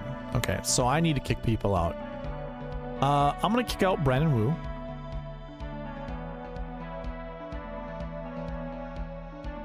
Ryan, you were breaking the optimizer. And now that you're here, you can let me know who you want kicked out. So I just kicked out Brandon Wu. If you want Brandon Wu back, let me know. Just say, bring back Brandon Wu, or bring back Wu. I'll do that. We replaced Brandon Wu with Dylan Wu. This one starts Dietrich, Penrith, Wu, Hall, I can get behind that lineup. That's a good lineup. We're going to have to temporarily boost up these guys. Let's give them 200-point bonuses. That way we don't have to continue. We don't have to boot people out. The optimizer will boot the other people out. So just remember, we got to move those guys back down. We don't want them to show up in other people's lineups if they don't want them. Bring Wu back. Okay, you got it.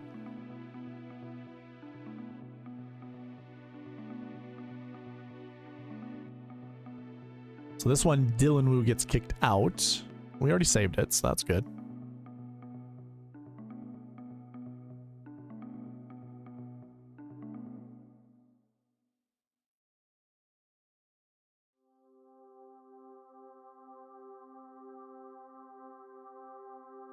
Todd Griffin, Brandon Wu. I think we just saw that one, right? That one's okay. So Brandon Wu is now going to get kicked out. So who would you like me to remove, Griffin or Brendan Todd? I'm just going to keep running lineups. You tell me what you'd like and I can always flip them around. Todd Griffin, Ryan Palmer, Harry Hall, Ben Martin, and Ryan Gerard. I don't like it, but the reason, I mean, just the fact I don't like it makes me like it. That makes sense. I know if Shot Like Harden was here, he would understand what I'm saying, but I don't like it that much that I actually like it. Dietrich, Noren, Duffy, Harry Hall. This is a good lineup.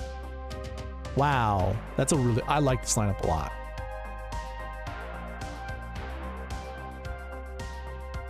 Dietrich, Noren, Duffy. That's a good start. Dietrich, Noren, Harry Hall, Kramer, Hickok, Ben Martin, and Ryan Gerard. Not my favorite. Not my favorite. Not the worst, though. And then it breaks. Let's change this to a 0.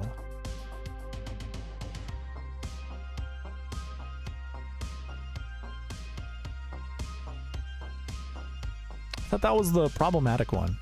Maybe not.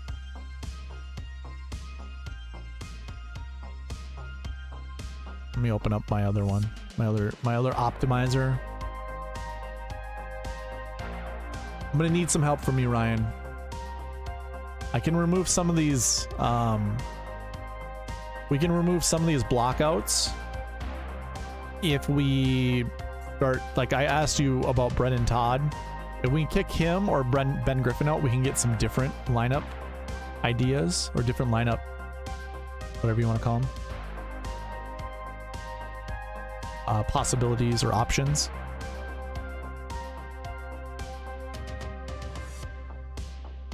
Here, let me move this to a 1. Maybe this will help.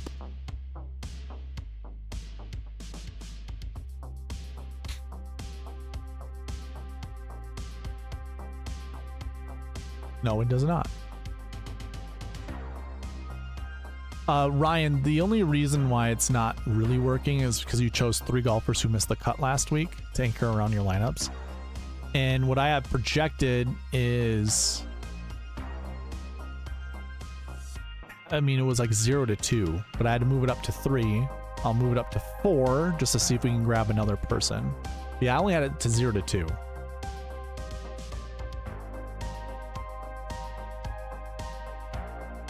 Okay. So with 4 people who missed the cut, this lineup's a little bit more well-rounded. Dietrich, Noren, Kevin Yu, Harry Hall, and Ben Martin. It's not terrible. I actually do like that one.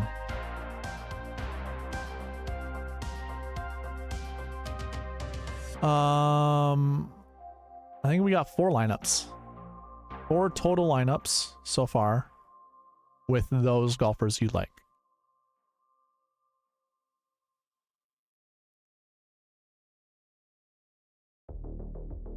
Yeah, and hey, Ryan, I had asked you earlier in the stream, you probably stepped away. I mean, if your kids are acting like fools, I understand.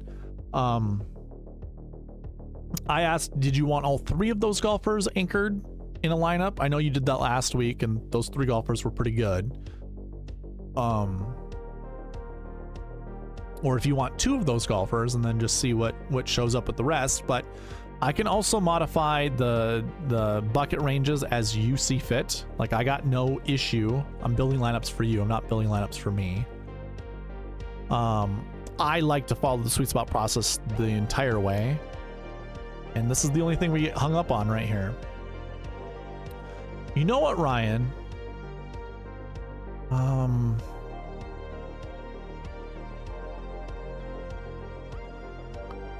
Yeah, I might change this.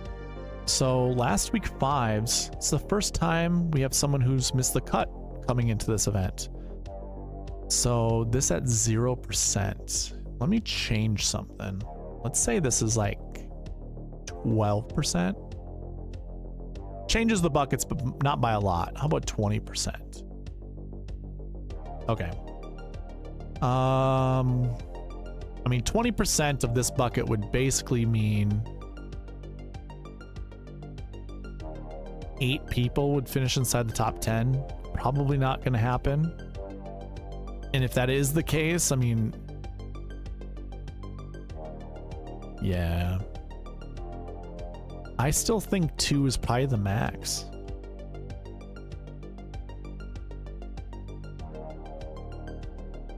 I'm very comfortable with it just being 2. I changed the last week 2s from 2 to 5 to 2 to 4, and really 1 to 4. Okay, last week 2s. I might drop that down even. Interesting. This is the first time I've ever really monkeyed around with it like this.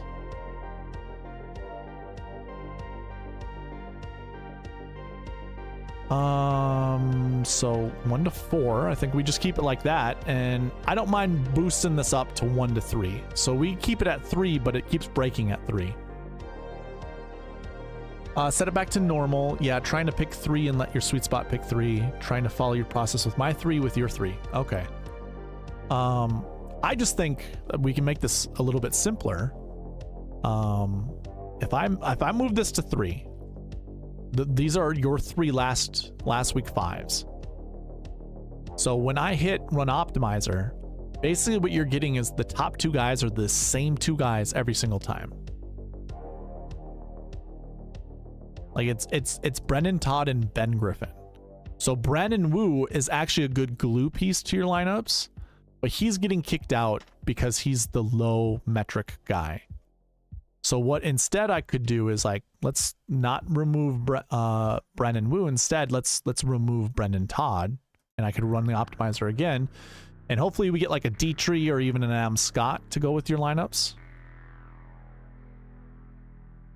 So yeah, and this is a great lineup. I really like this one. I think I saved it already. Dietrich, Pendeth, Wu. Yep, that was the first lineup I saved of yours. So now Dylan gets kicked out, but we really don't want Dylan kicked out because he's a good glue piece too. Let me kick out Pendrith. I would love to do this in R, the programming tool R, because it can come up with every single iteration that you could build. Because as it is now, it's just looking at the values that I have for the metrics, and because it's Excel, it's limited to what it can do. So I can't get it to do different iterations without manually doing those iterations for us. But this one's good. Dietrich, Norin, and Wu. That's actually pretty good. Again, I'm going to actually remove this.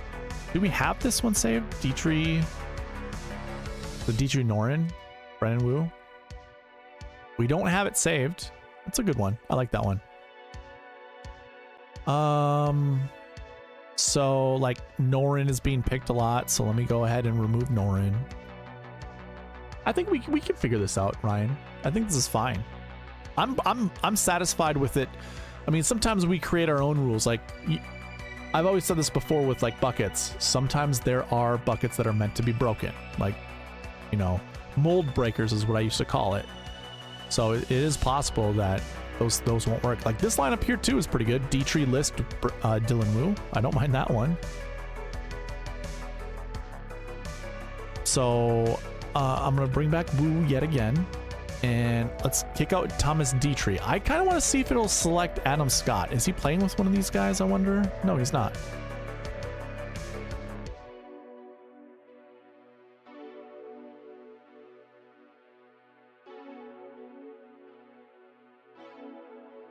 There we go. We got Batia now. Batia, Herbert, Wu. That's perfect. Like I said, like it's this, the optimizer, it's great because any of us that have Excel can create this. We don't have to spend money on someone's website to do.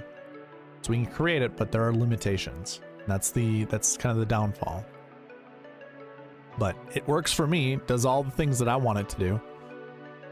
Okay, so Herbert's getting the boot. Let's see what the next lineup will be.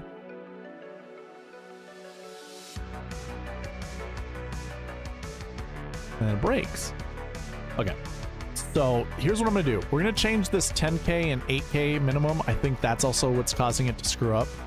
I do want to get Adam Scott in there.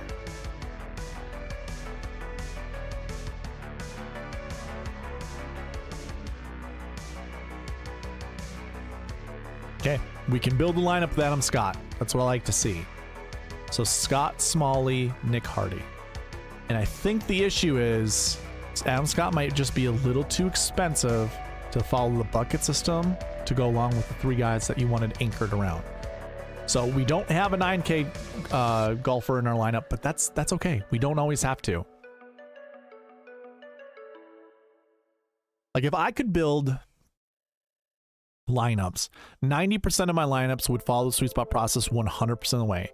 The other 10% would be like predicting which buckets would fail and trying to either pick above or below the projections that I have for those buckets. Two 10K golfers. Here we go. See, now we're getting into some territory. Like if you were to do two 10K golfers, even if there's a 9K golfer that does finish inside the top 10 and our projections would be correct, depending on where that 9K places and how many points they score, these two 10K golfers might be the play. So this works out too, which is fine. Like I don't mind it. So I'm gonna actually remove Adam Scott from being selected, and maybe the optimizer would just select him now, just naturally. I think Dietrich is close enough to points, like in my metrics, to not pick Adam Scott. Yeah, there you go. Dietrich, Pendrith, Wu. We already saw this one.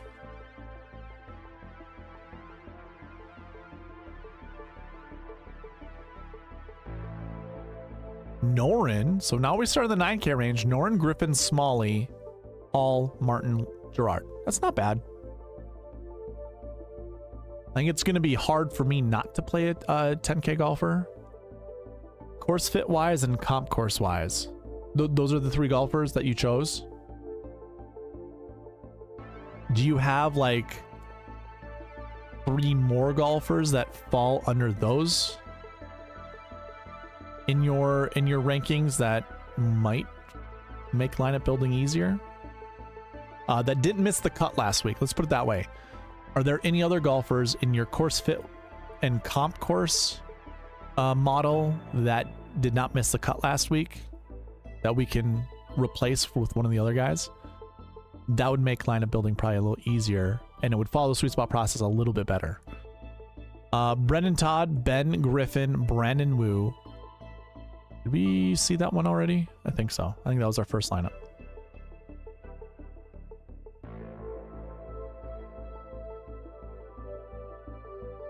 Herbert, Penrith, Smalley. That's a new one.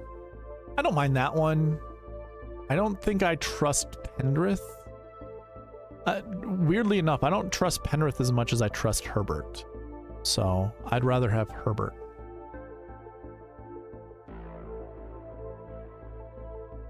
Okay, Ryan. Herbert, Griffin, Smalley. Did we save that one already? Well, if we save and it says duplicate, we already did. No, we did not. Cool. All right, Ryan. Those were 10 lineups that I've built for you. I'm going to move on. Those 10 lineups? Yeah. I'm going to move on to the next person in line. I can come back and build other lineups for you if you'd like.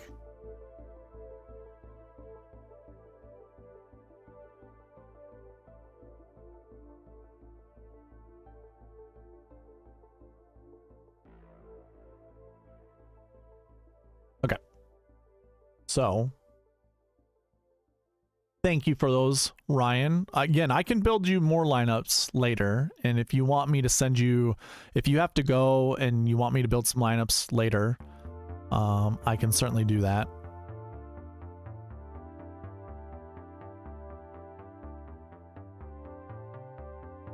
Okay, so it's Tooch. Tooch, are you still here, by the way?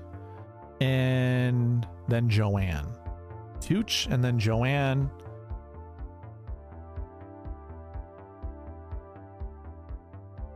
And then that's all that I have. Nope. Tooch, Joanne, and then Josh. That's our queue right now. Okay.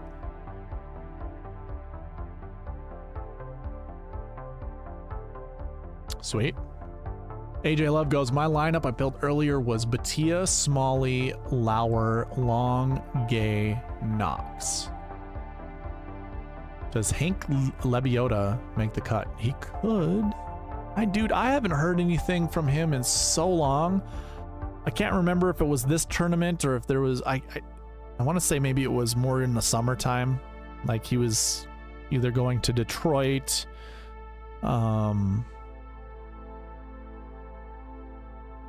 wasn't he like leading after 2 rounds or 3 rounds, and then he got news that his dad was sick and had to go to the hospital, and so maybe it was a 3M Open.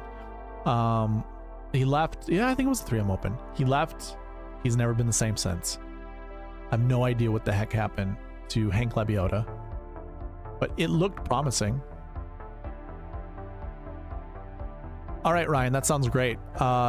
All I would suggest, since we ran into this issue last time, was 3 guys who missed the cut. Since that's where my maximum is, it might make lineup building a little bit difficult. So maybe pick 2 guys who missed the cut last week, at most. Oh, Joanne's still here. Cool, Joanne. I appreciate everyone that's been chilling out this whole time. Tooch, Hubbard, and Smalley. You want me to build lineups around Hubbard and Smalley just to clear up, or looking for validity, I guess? Validation.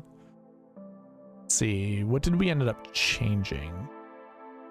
I think we changed last week 5s 0 to 3, and we changed this 1 to 4. It used to be 2 to 5. And I had 10K and 9K in there. So Hubbard, who is 8,800. And Alex Smalley, who is 8,900. Okay, so I'm already gonna remove the 9 and the 10K minimums that I had on here, because I don't think it's gonna work if we do it that way.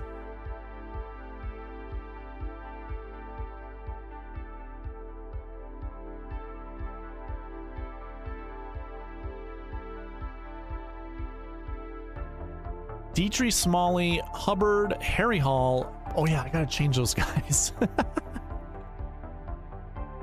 None of you guys reminded me. I can't believe it. So all these guys I gave 200 point boosts. We take the 200 points away. What? I did.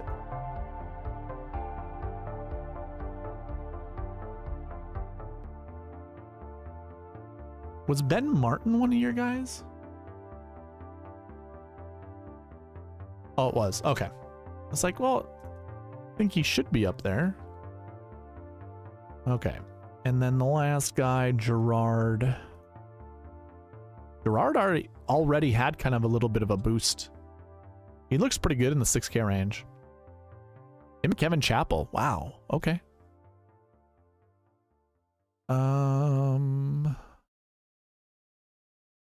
Alrighty. Let's rerun this. I'm going to build 3 golfers, all made cut. Will that work? Oh, no. You can,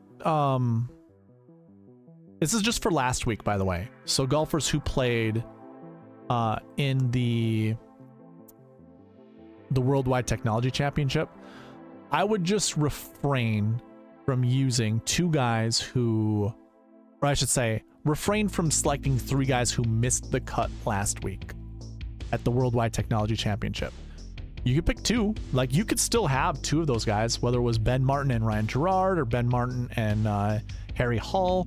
Doesn't matter. You could do 2 of those guys with 1 other guy who made the cut or didn't play. That would work.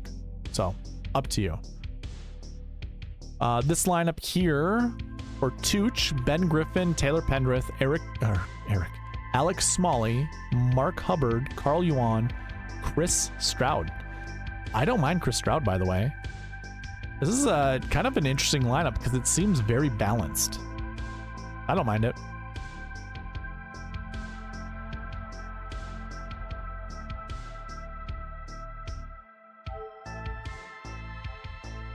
Griffin. Oh, yeah. Griffin, List, Smalley, Hubbard, Yuan, Trevor Cone. Cone and Yuan are rookies. I'm starting to...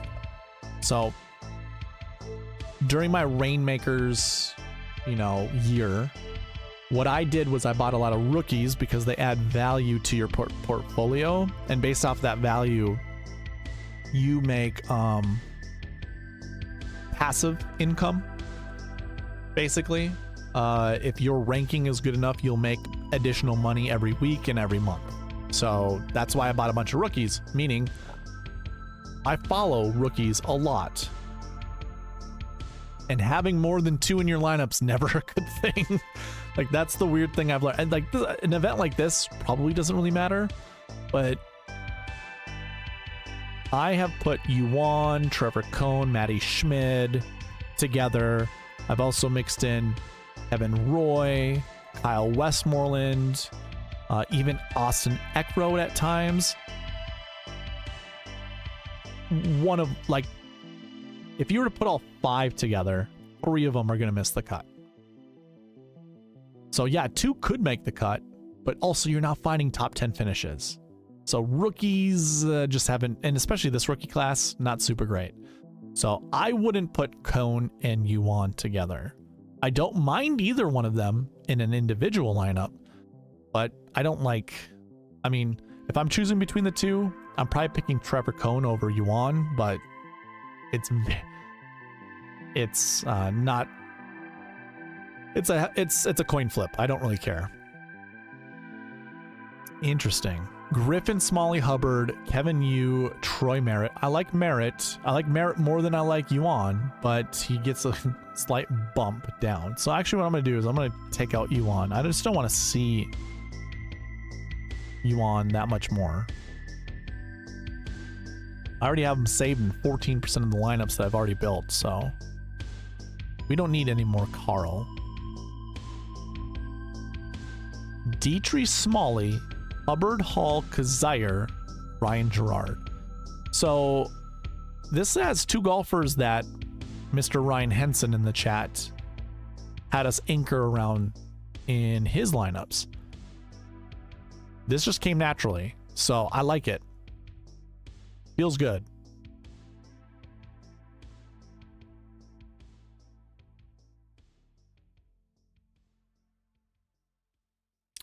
Pendrith, Smalley, Hubbard, Kevin Yu, Matty Schmid, Patton Kazire.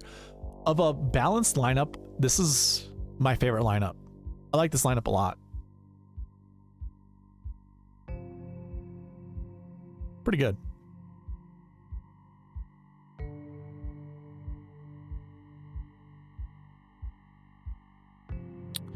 Pendrith, Smalley, Hubbard, Yu, Kazire, and Scott Piercy. I already said I like Scott Piercy. I got no issue with that. Actually, I like this lineup a lot as well.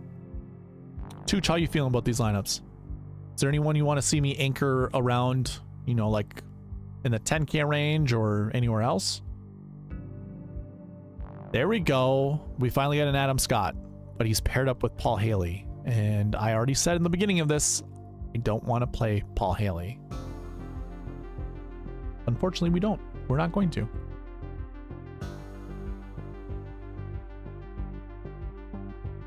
And I'm not going to pair him with Dylan Fratelli either. No, thank you.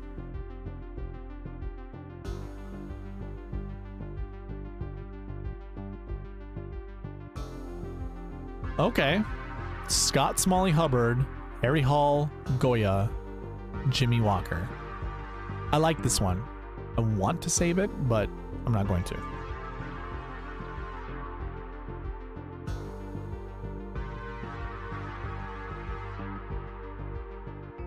Here's a lineup I can get behind. AJ Love goes, Yuan and Haley are the same to me. Yeah, I mean, like, you could probably put 40 golfers in this that are the same. I like this one, by the way. Hall, Goya, Satoshi. I like that.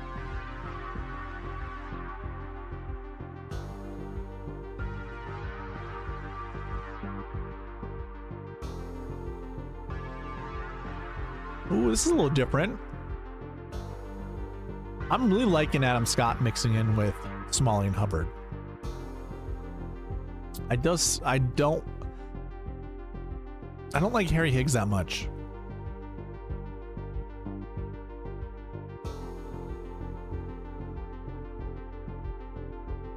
So if there was like, I don't know why I didn't select like a second 7K golfer.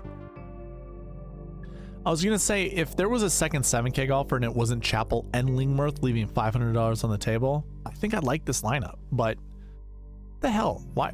What's in the low 7K range that's just not being picked? There's Kelly Kraft down there. Whatever. Ooh, Ryan, I like that. I'll do that. You're like 4th on the list though, of the queue. We have a couple more people to get through. Maybe 3rd on the list. Scott, Smalley, Hubbard, Kazire, Norlander, and Tano Goya. Yeah, I like that lineup a lot. That's a good lineup.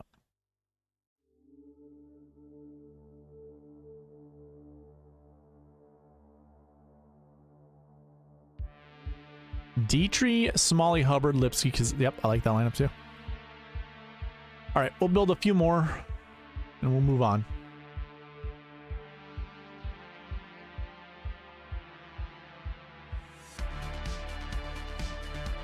Ooh. Scott, Smalley, Hubbard, Harry Hall, Martin Laird, and Sung Kang. I don't mind going back to Sung Kang. Or not so much going back to Sung Kang. I don't mind playing him. Haven't really seen a lot of him, like near the top of the leaderboard, but guy has won a tournament in the past on the PGA Tour. 6,500, that's not terrible. Just don't know where the hell his game is. I have no idea. Couldn't tell you.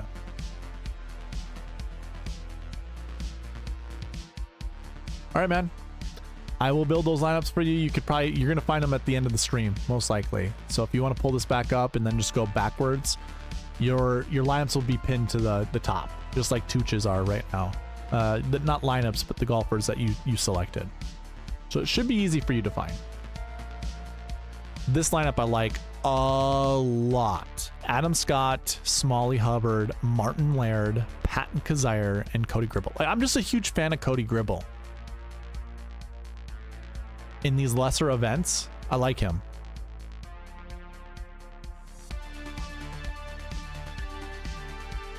Chris Baker, the birdie maker. I believe that's his nickname, right? Pat Mayo coined that one. Ben Griffin, Taylor Pendrith, Alex Smalley, Mark Hubbard, Patton Kazire, Chris Baker. I can say that one too, man. I got no issues with that lineup. And one more good one.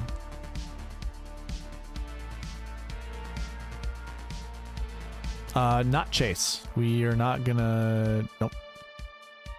Nope. Pendrith, Smalley, Hubbard, Lonto. Sure. There we go. I like that one. It's different. All right, Tooch. Those were 10 lineups. 10 lineups, 10 good lineups that I saved of yours. We can always review these at the end of the video, but not bad. Not bad.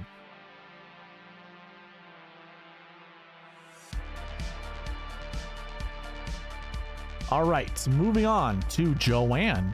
Joanne, are you still in the chat? It's been a while.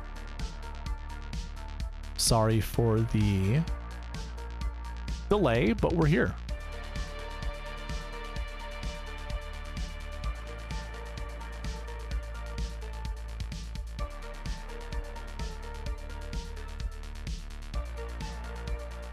Josh Maz is next after this. And then it's Ryan. Okay, cool. So Josh Maz and then Ryan next. Griffin, Pendrith, Smalley. Been seeing a lot of these lineups. Maybe not so much Griffin, Pendrith. But if there's one thing that I've learned doing these lineups today is that Alex Smalley is very, very popular amongst you few. Actually, no. It'd just be my optimizer selects them a lot too, I think. AJ, you like Rue Knox this week? Didn't you ask about Rue Knox last week? Like how are we feeling about Russell Knox? How did he do? I forget. That's not a slight at you whatsoever, but I just don't remember how he finished. So I did have him in a couple lineups. All right, Joanne, here we go.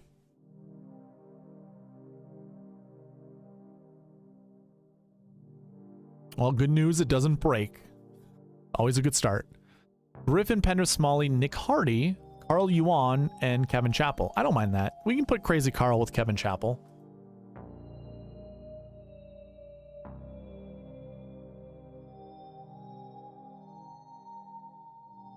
Ryan Gerard, so we bring in some of Henson's guys. That's fine. I don't mind that.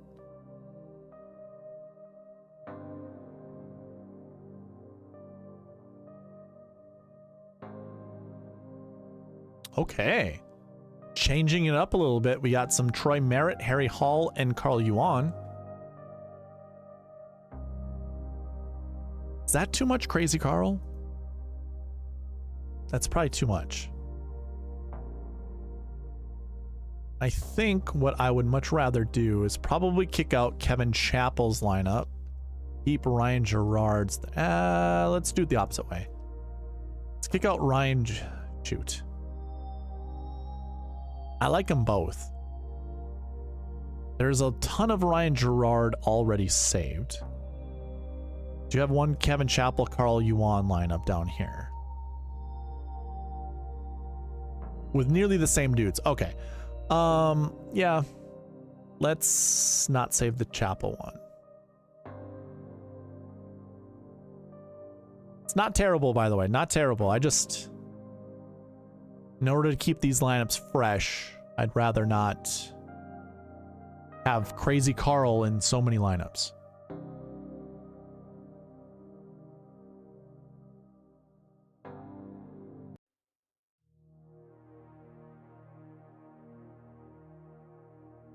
Ooh, I don't mind this one. Griffin, Penrith, Smalley, Woo. Yuan, okay, Yuan's showing up too much. Yuan is... He's rated out so well, and I can't get there.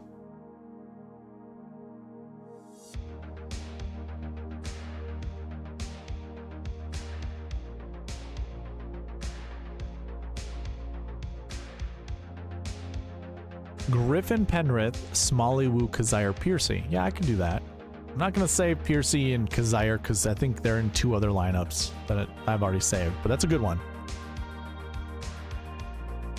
Griffin, Penrith, Smalley, Hall, Laird, Ben Martin. I like that one. I mean, I'm not a huge fan of Harry Hall. Like, if I'm doing lineups for myself, I'm probably kicking out Hall much sooner than this. And quite frankly, I don't know. It's another good lineup with Hall and Kazire. Sure. I am going to kick out Harry Hall, though. Too much of him. I kind of like Kazire. Yeah, I do like Kazire.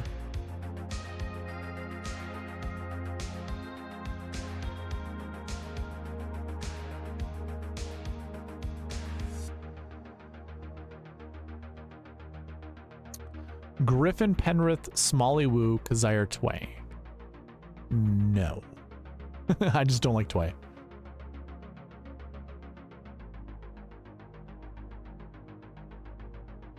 Griffin, Penrith, Smalley, Hardy, Kazire, Gribble. Sure, I'll do that one.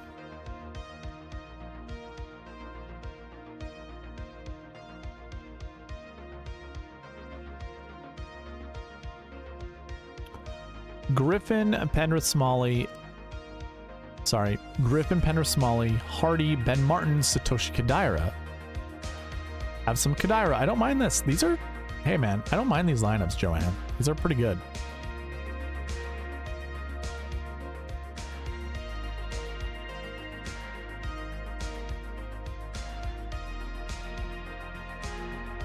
Griffin, Penrith, Smalley, Wu, Kazire, Bryce, Garnett. Yeah, We're kind of venturing into that too much Kazire ownership that I'm not feeling super comfortable with.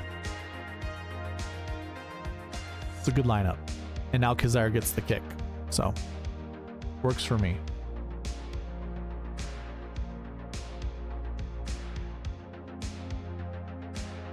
Griffin, Penrith, Smalley, Duffy, Ben Martin, Henrik Norlander. I like this lineup a lot. This is my favorite lineup so far of yours, Joanne.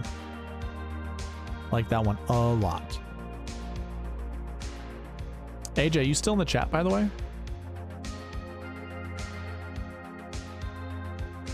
Griffin, Penrith, Smalley, Vince Whaley, David Lipsky, Ben Martin. Another good lineup that I like. I like that one a lot as well. Ben Griffin is feeling very good. Like,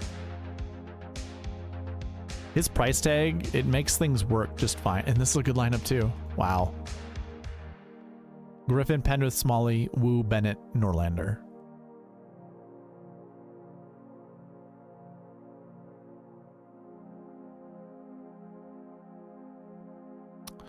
Griffin, Penrith, Smalley, Moore, Ben Martin, Henrik Norlander.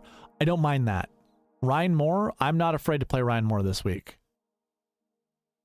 It's a really good lineup. AJ, I'm always here. Don't you have something better to do on a Tuesday night? You're just here for the music though, aren't you? I know you make your own music, so that's probably not true. Ooh, Peter Quest and Brandon Wu in this one. That's a pretty good one. Just don't know how I feel about Peter Quest. Okay. So those were your lineups, Joanne. Hopefully you found a good one in there somewhere. Oh, that last one left 800 bucks on the table. Sure. Let's do it for science. I don't care. Personally, I don't care to leave that much money on the table despite having my conditions set there, but whatever. Alrighty. Next lineup.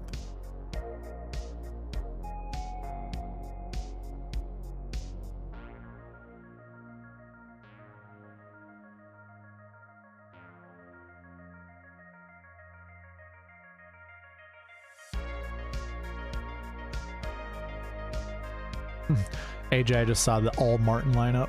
I remember that one.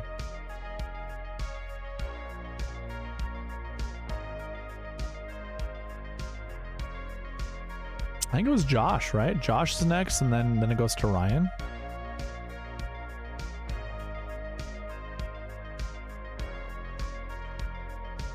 Think so. I think so. Oh, that's awesome, AJ. Appreciate that.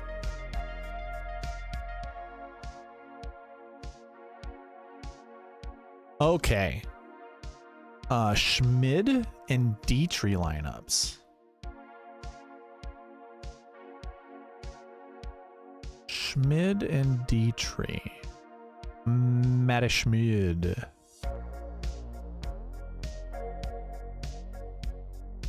Okay. So we'll build around 10 or so. Joanne, you are very welcome. Thank you for being in chat this whole time. Appreciate that. We're gonna have to boost Dietrich's score. Let's give him 200-point bonus. Make it easy, 200 points.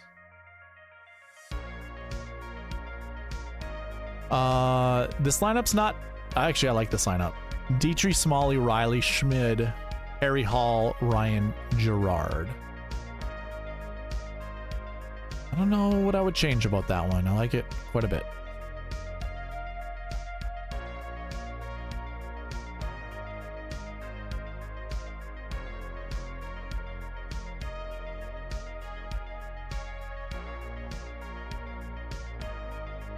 Ooh. Dietrich, List, Smalley, Schmid, Garnett, Gerard. So when I built that last lineup, it kicked out, or was trying to kick out Matty Schmid, but we have him locked in. And Also, once we boosted his score, Ryan Gerard was supposed to be kicked out, but we did not have Luke List a part of that lineup. Nor did we have Bryce Garnett. I don't think I would want to put Garnett with Gerard. If I were to do two 6Ks, I probably want one high 6K and one low 6K. So one above 6,500 and one lower than 6,500. Yeah, I think this was our lineup, right? That we saw the first time around. Dietrich, Smalley, Riley, Schmid, Hall, Gerard. Yeah, I'll save it. I'm kind of feeling confident. You know, Ryan last week provided 3 guys that did okay. Here, let me double check that. I'll confirm. I don't want to misremember something and then use that as my truth and then, you know, get screwed because I went too deep into that.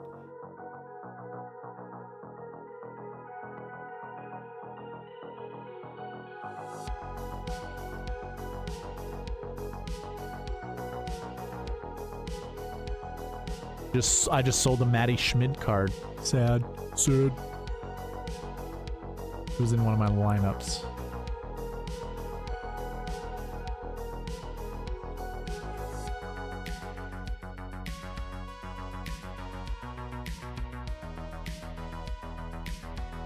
Okay, let's see here. Am I misremembering?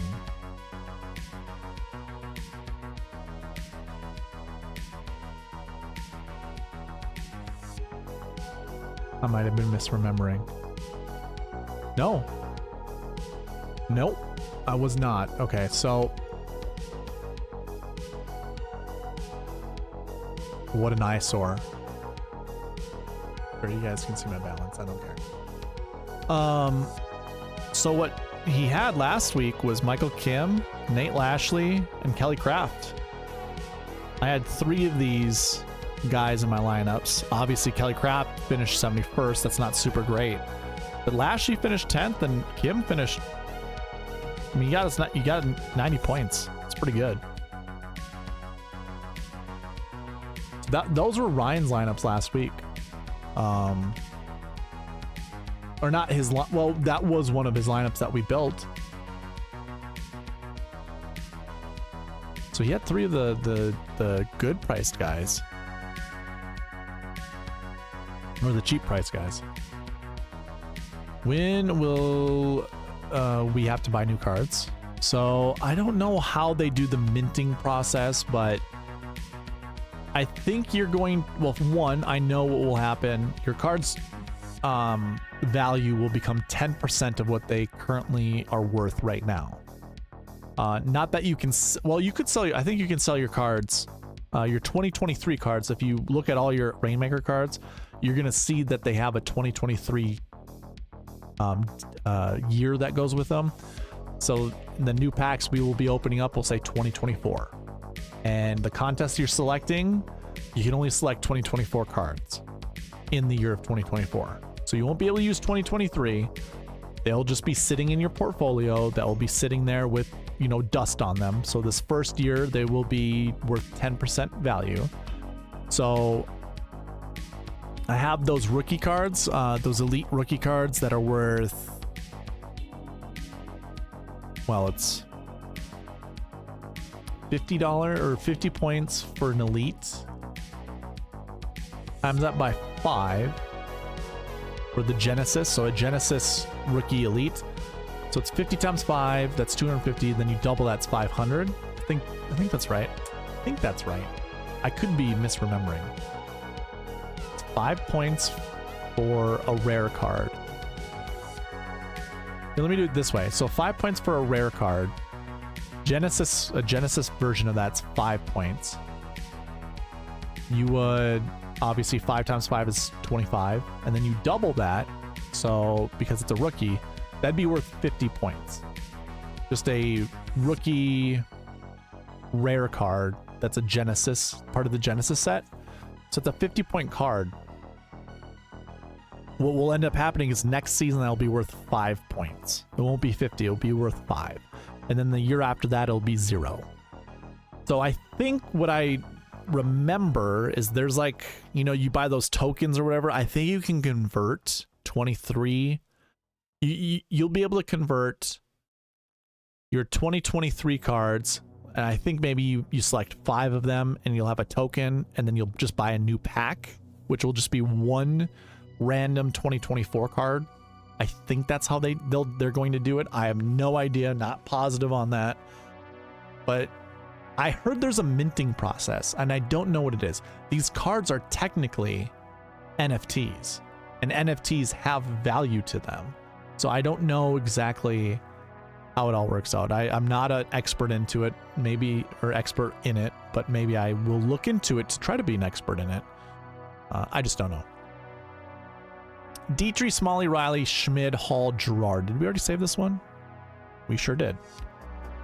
So, so much Harry Hall. That is what Ryan selected, right? Yep. All right. Dietrich, Penrith, Brandon Wu, Matty Schmid, Karl Yuan, Crazy Karl, yet again. Andrew Novak. Yeah, no thanks.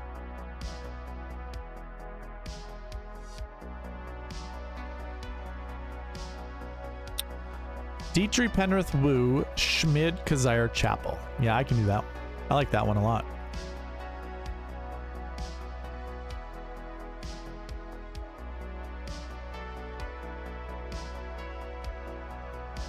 Dietrich, Smalley, Riley, Schmid, Hull, Kadira. I like that one as well.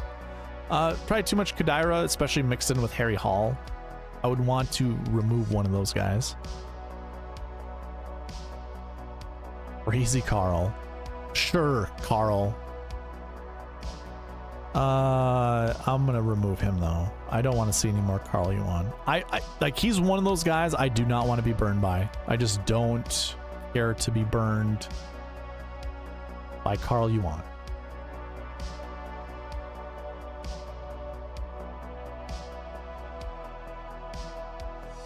Dietrich, Smalley, Riley, Schmid, Harry Hall, Paul Haley. We don't play Paul Haley. It's not gonna happen.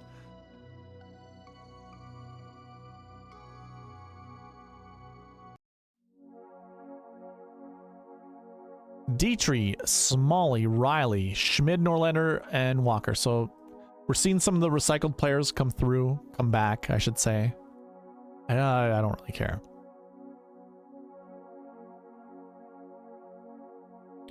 I do like Tanagoya, so yeah, we'll save that one.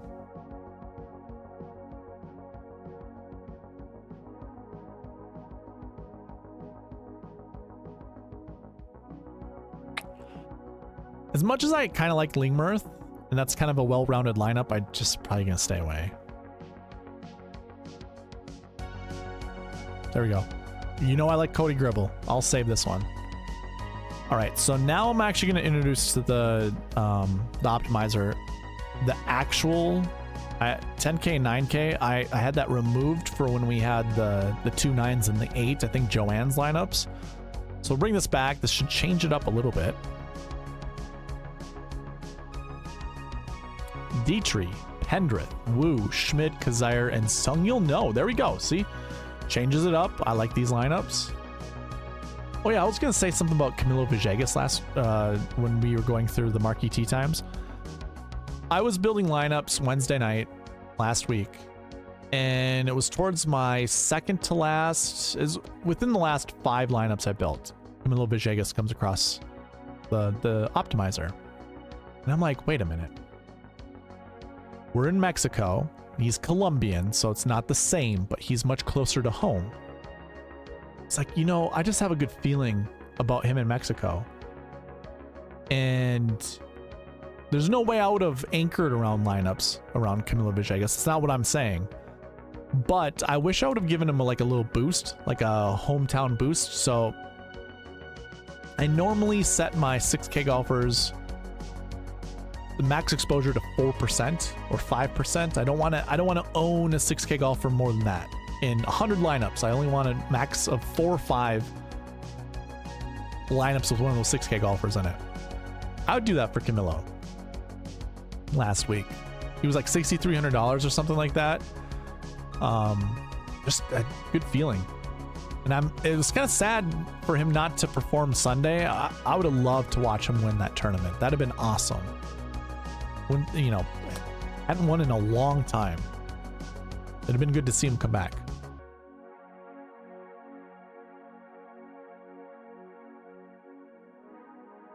Ooh, Sean O'Hare. You know, he made a resurgence, what, last year or a year and a half ago? And he's like, I came back. My kids wanted me to get back into golf. Fell in love with it again. And he started playing really well, like around the Players Championship. Hasn't really done much since. He's very talented. Actually, let's look at Sean O'Hare. I want to talk myself into playing Sean O'Hare outside of what I just said.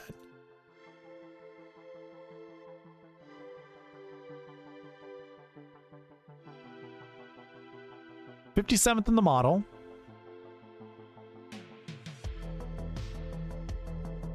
Pretty good course history. 11th here last year. Wow, I did not know that. I did not know that. 6.7% top 10 Bermuda percentage. Now he's played a very long career, 74 Bermuda events, and last couple of years probably not so great. Recently not been playing great. Average finishing position is a missed cut. Stroke gain stats is around the green stats, or it's kind of been tanking him. So approaching, okay. I don't mind that. So what, he just found himself in a bad spot around the green, most likely, because he's not a bad chipper. Okay. Season-long stats shows him in a positive for around the green. And pretty much 0 off the tee approach. This you're not going to matter how far you hit it this course. And recently he's been playing way. Well, actually, recently he's been hitting the ball off the tee better, or approach better, around the green not so much. And so yeah, I've just talked myself onto Sean O'Hare. That's fine.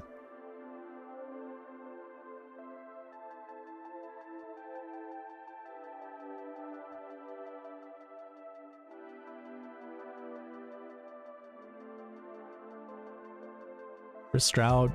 I don't mind Chris Stroud. If you want to take that risk and that chance, go for it. Like he's a decent golfer. Johnny Bird, Pendrith, Dietrich, Schmidt, Kazire, and Bird. Yeah, I don't mind it. I might kick Kazire out of here pretty soon.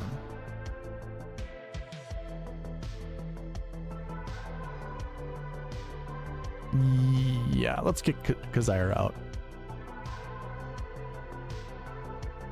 Wanted to see one more good one with Kazire in it, but just gonna waste all of my 6K golfers. Sung Kang. Yeah, hey, this is a great lineup. Pendrith, Riley, Schmid, Laird with Sung Kang. Yeah, that's good.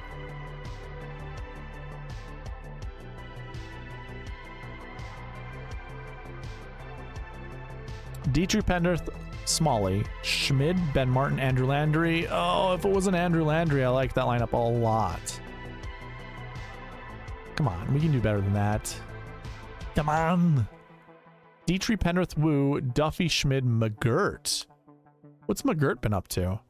I got no issue playing Willie McGirt. 86th in the model. 10% top 10 percentage on Bermuda. That's not bad. It's really good actually. Missed cut here probably last year, and that's his average course history. Finished 71st place, I'm imagining. I mean, that's his average finishing position, so probably just one event. Yeah, I don't know about that. This profile doesn't look super great.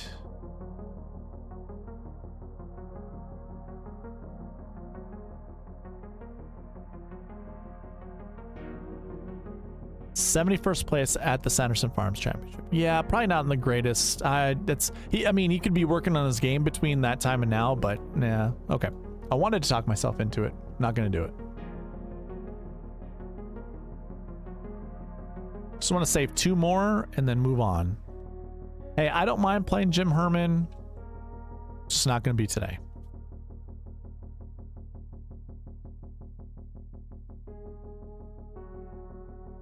We're not playing Jeff Overton. It's not going to happen.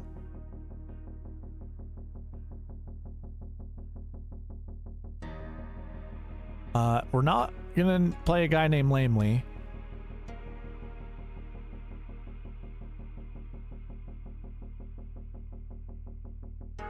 Or Biondi. What the hell? What's up with these lineups?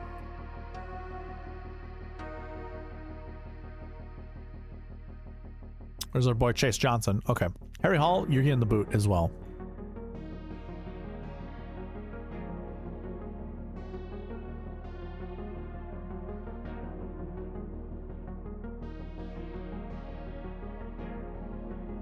Trevor Werbelow. I had a really good Rainmakers lineup. Actually, no. I just had a really good lineup. And Trevor Werbelow was in it, and he withdrew before the tournament even started. What did he withdraw from? That will change my attitude on Werbelow. I have no idea if they have that in the news of the player, but we'll check. There is recent news. Injured his back. Werbelow was forced out to withdraw prior to last week's Worldwide Technology Championship due to a back injury, but he's slated to return this week, so that means nay. Werbelow looked good at the Shriners, by the way. He was in that group with Lexi Thompson. Played some good golf that week.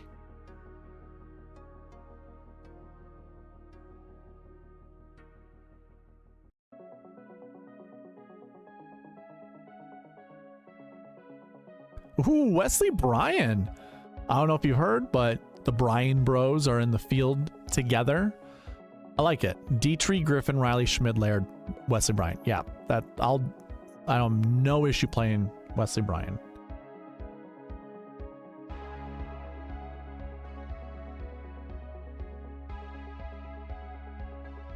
Dietrich, Penrith, Wu, Duffy, Schmid, Ryan Brem. I don't mind Ryan. Yeah, I'll save this one too. All right, Josh, those were your lineups. Let me build one more. I just want to see one without Brem. See what the other 6K golfer might be.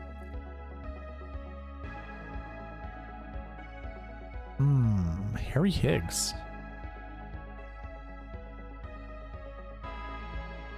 Sure. I like this one better than the last one.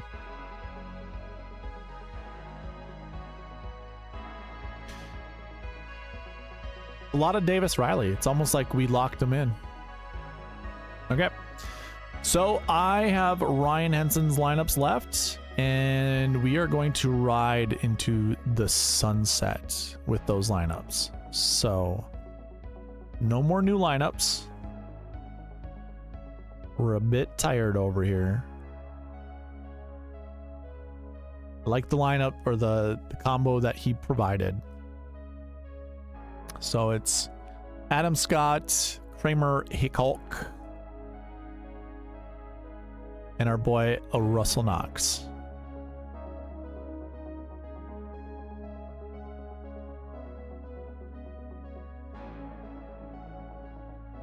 Tooch, you're welcome, man. If you have any questions, reach out to me through my email, even on here. I am more than willing to help out any way I can. It's a good lineup here. Oh yeah, we got to move down Matty Schmid, 200 points. And we got to bump up Russell Knox, 200 points.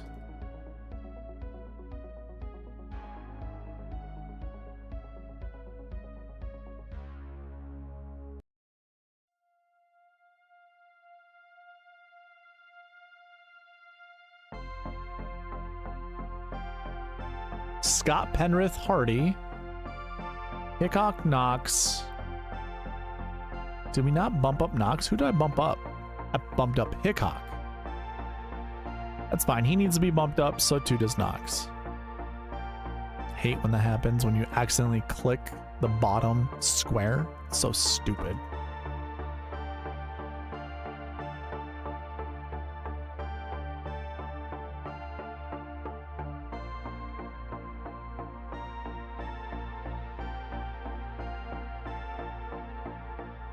Adam Scott, Penrith, Nick Hardy, Hickok, Knox, Lingmerth. Yeah, I'll save this one for a Lingmerth lineup. Works for me.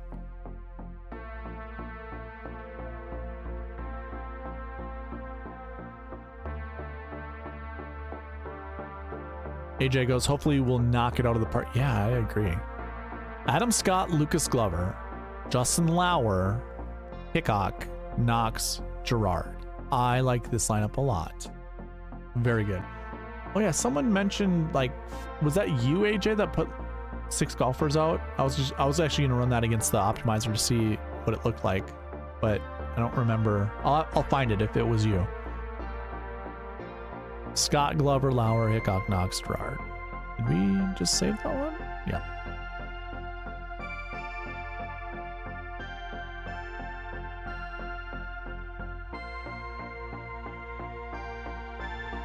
Scott, Herbert, Kevin Yu, Hickok, Knox, Bryce Garnett. I like that.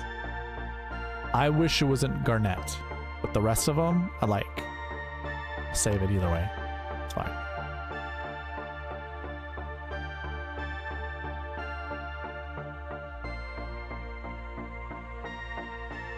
Glover, Lauer, Hickok, Knox, Kadira. I don't mind. Okay, I gotta look into Kadira because I gotta talk myself off of Kadira because I'll play oodles and oodles of him.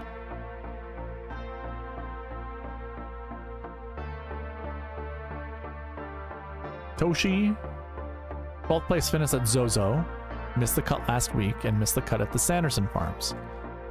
Both Bermuda courses. Zozo was not, so that doesn't make me feel super great.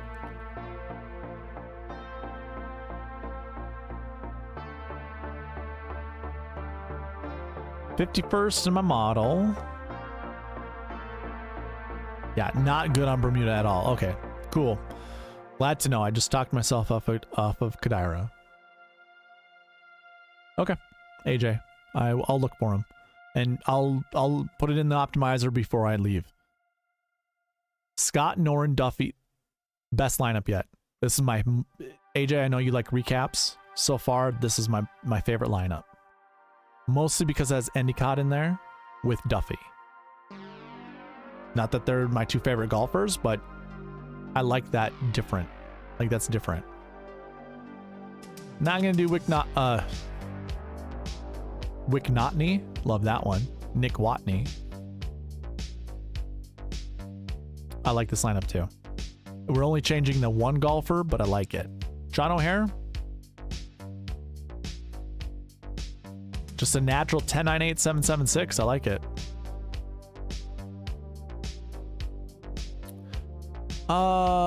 Sure. I'll save a Duff Daddy lineup.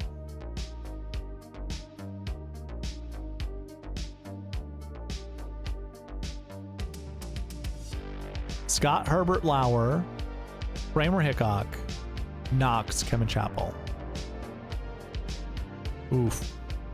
I want to save this one because I like it, but we'll move on.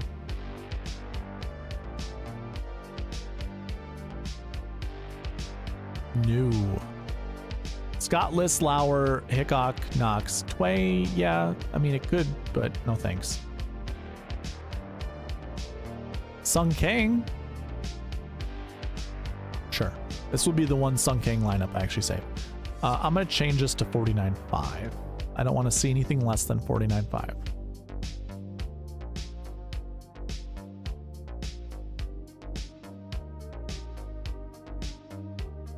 Yeah, sign me up, man. Anytime I see Cody Gribble, I'm more likely going to save it. All right, 2 more. Then I'm going to get to AJ's, and then we're going to get out of here. Scott, Herbert, Yu, Hickok, Knox, Brem. So I actually removed a Brem lineup. We'll add this one.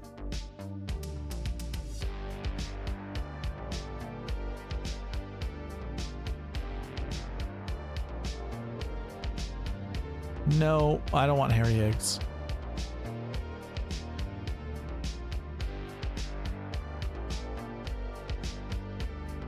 Let's make it select an 8K golfer. Let's do the 10, 9, 8, 7 approach.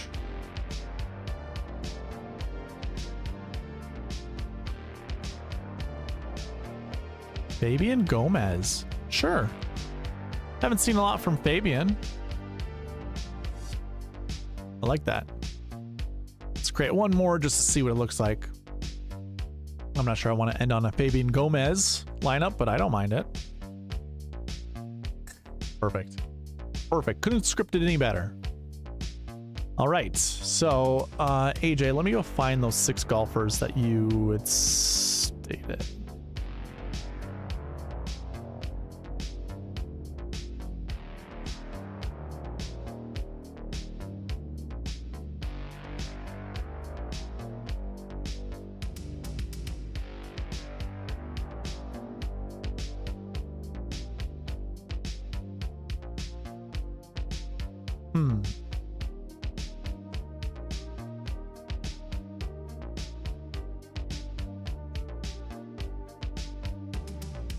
Found it. Found it.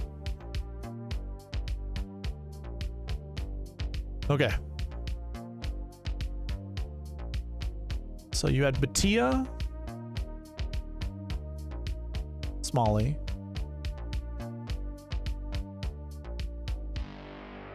Lauer, Long, 2 $7,600 golfers,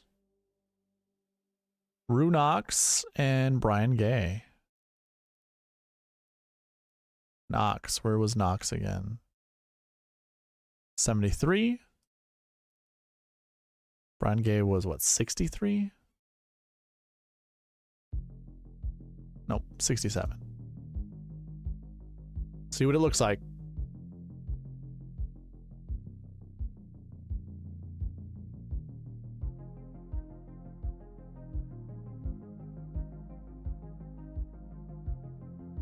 My lineup I built earlier was Batia, Smalley, got that. Lauer, Long, Knox, Brian Gay. So you're leaving $1,900 on the table?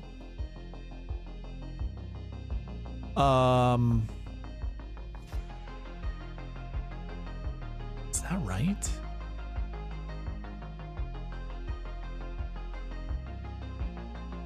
It is. I don't know, man. $1,900 on the table, really?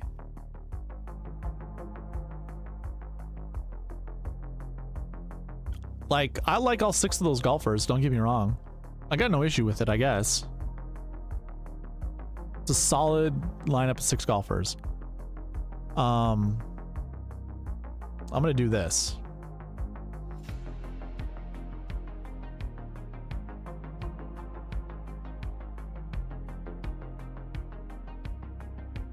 It breaks. Yeah, I didn't even see what the...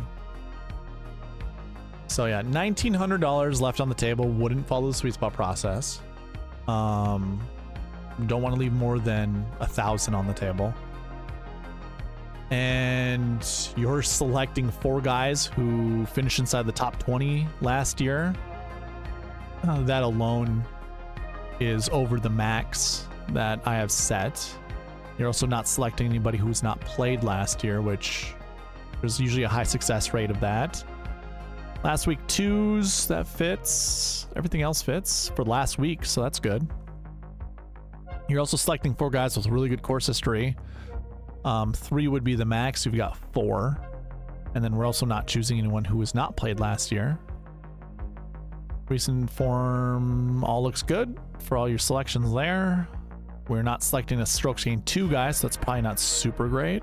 But, you know, mold breakers can happen. No big deal.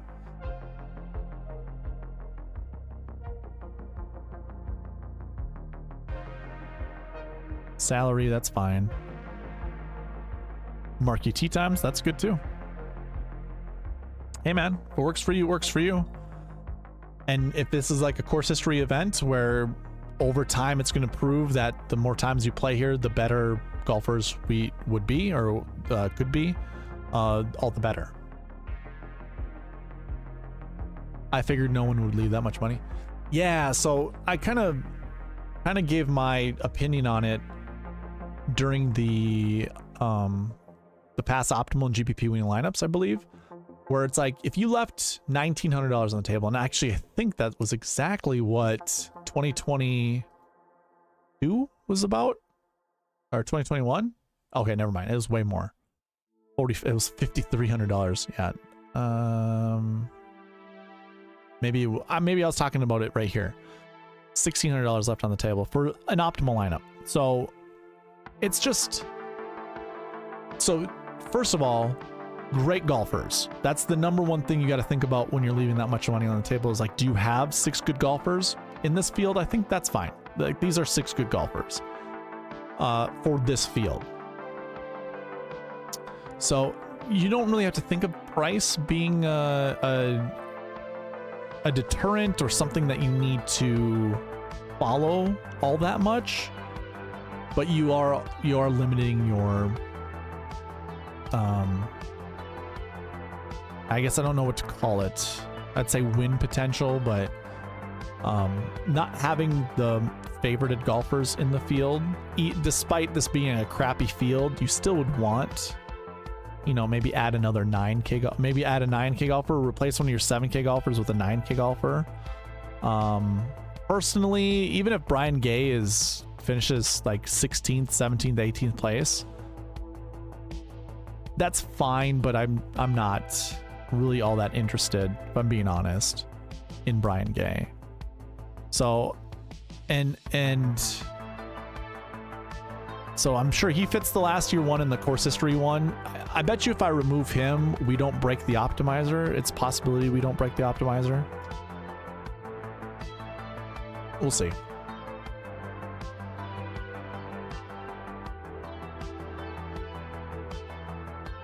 It still breaks. Yeah, I don't know. I don't know who we could really change out. I honestly don't mind a lot of these guys.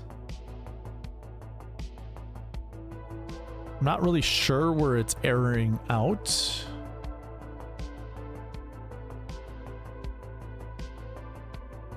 Let's take like Lauer out. Let's see what happens with Lauer out. Lauer and Brian Gay removed. Yeah, we don't care for Paul Haley.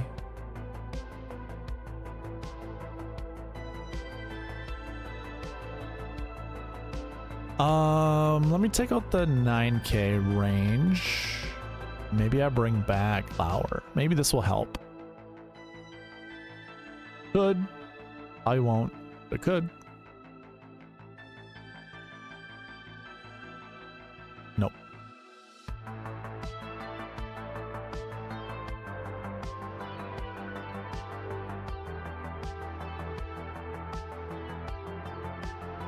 Crazy Karl.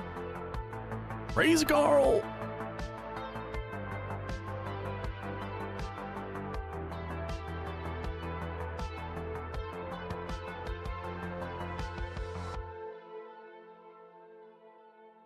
There we go.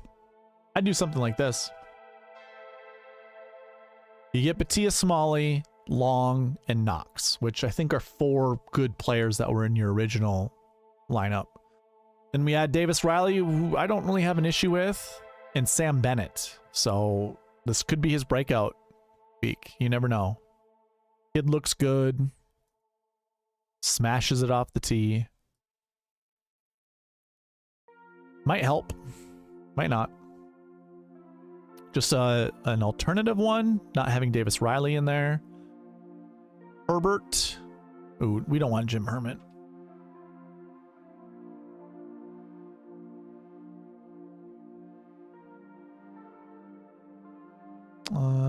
No.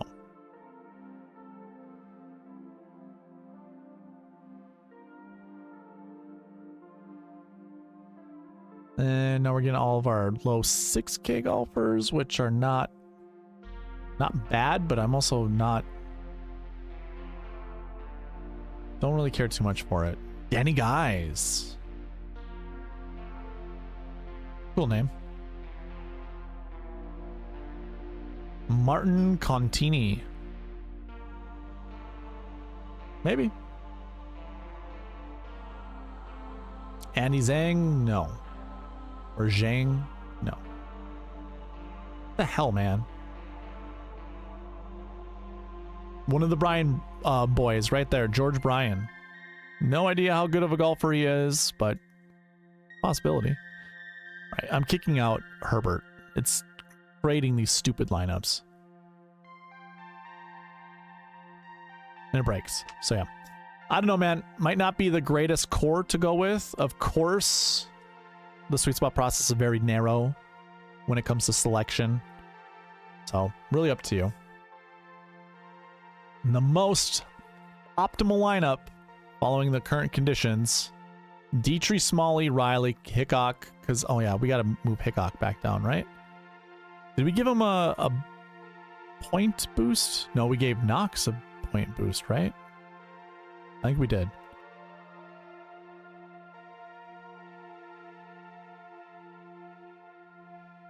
Yeah, it looks right. Hickok, I don't think he's a 900. Yeah, no, he's not. So no, this isn't right. Plus I want a 9K golfer in here. Okay, I think we're good. Your most optimal lineup with the optimizer is Dietrich, Pendrith, Smalley, Troy Merritt, Bryce Garnett, and Ryan Gerard. 1098, 766. It's not terrible. Probably don't care that much about Bryce Garnett though.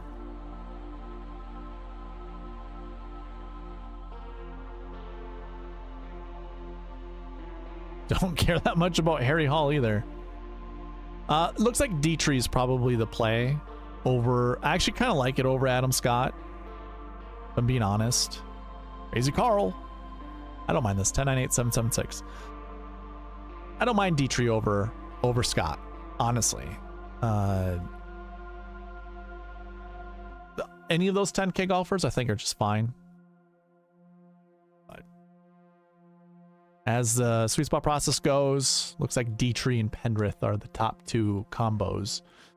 But it's all about your choice. I think whatever you choose to combo around is the right way to go. That's what I'm trying to figure out, is trying to figure the right combo out. Last week it was, in my opinion, Ludwig and Kuchar was probably the best combo to anchor your lineups around and then go from there.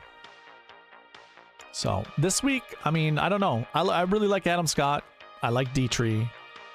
I don't mind playing Brendan Todd. I haven't seen anything from him in a long time. I mean, he doesn't have any recent form. Hasn't played any events this year. So I don't mind Brendan Todd.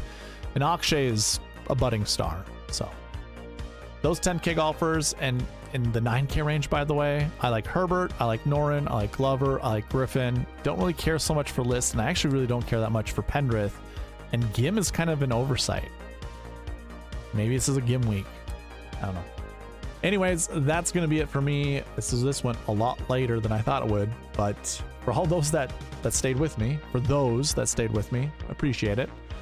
Let's cash a big one this week. All right. Thank you all for watching. Please leave a like on your way out. Subscribe if you haven't, and I will see you in the next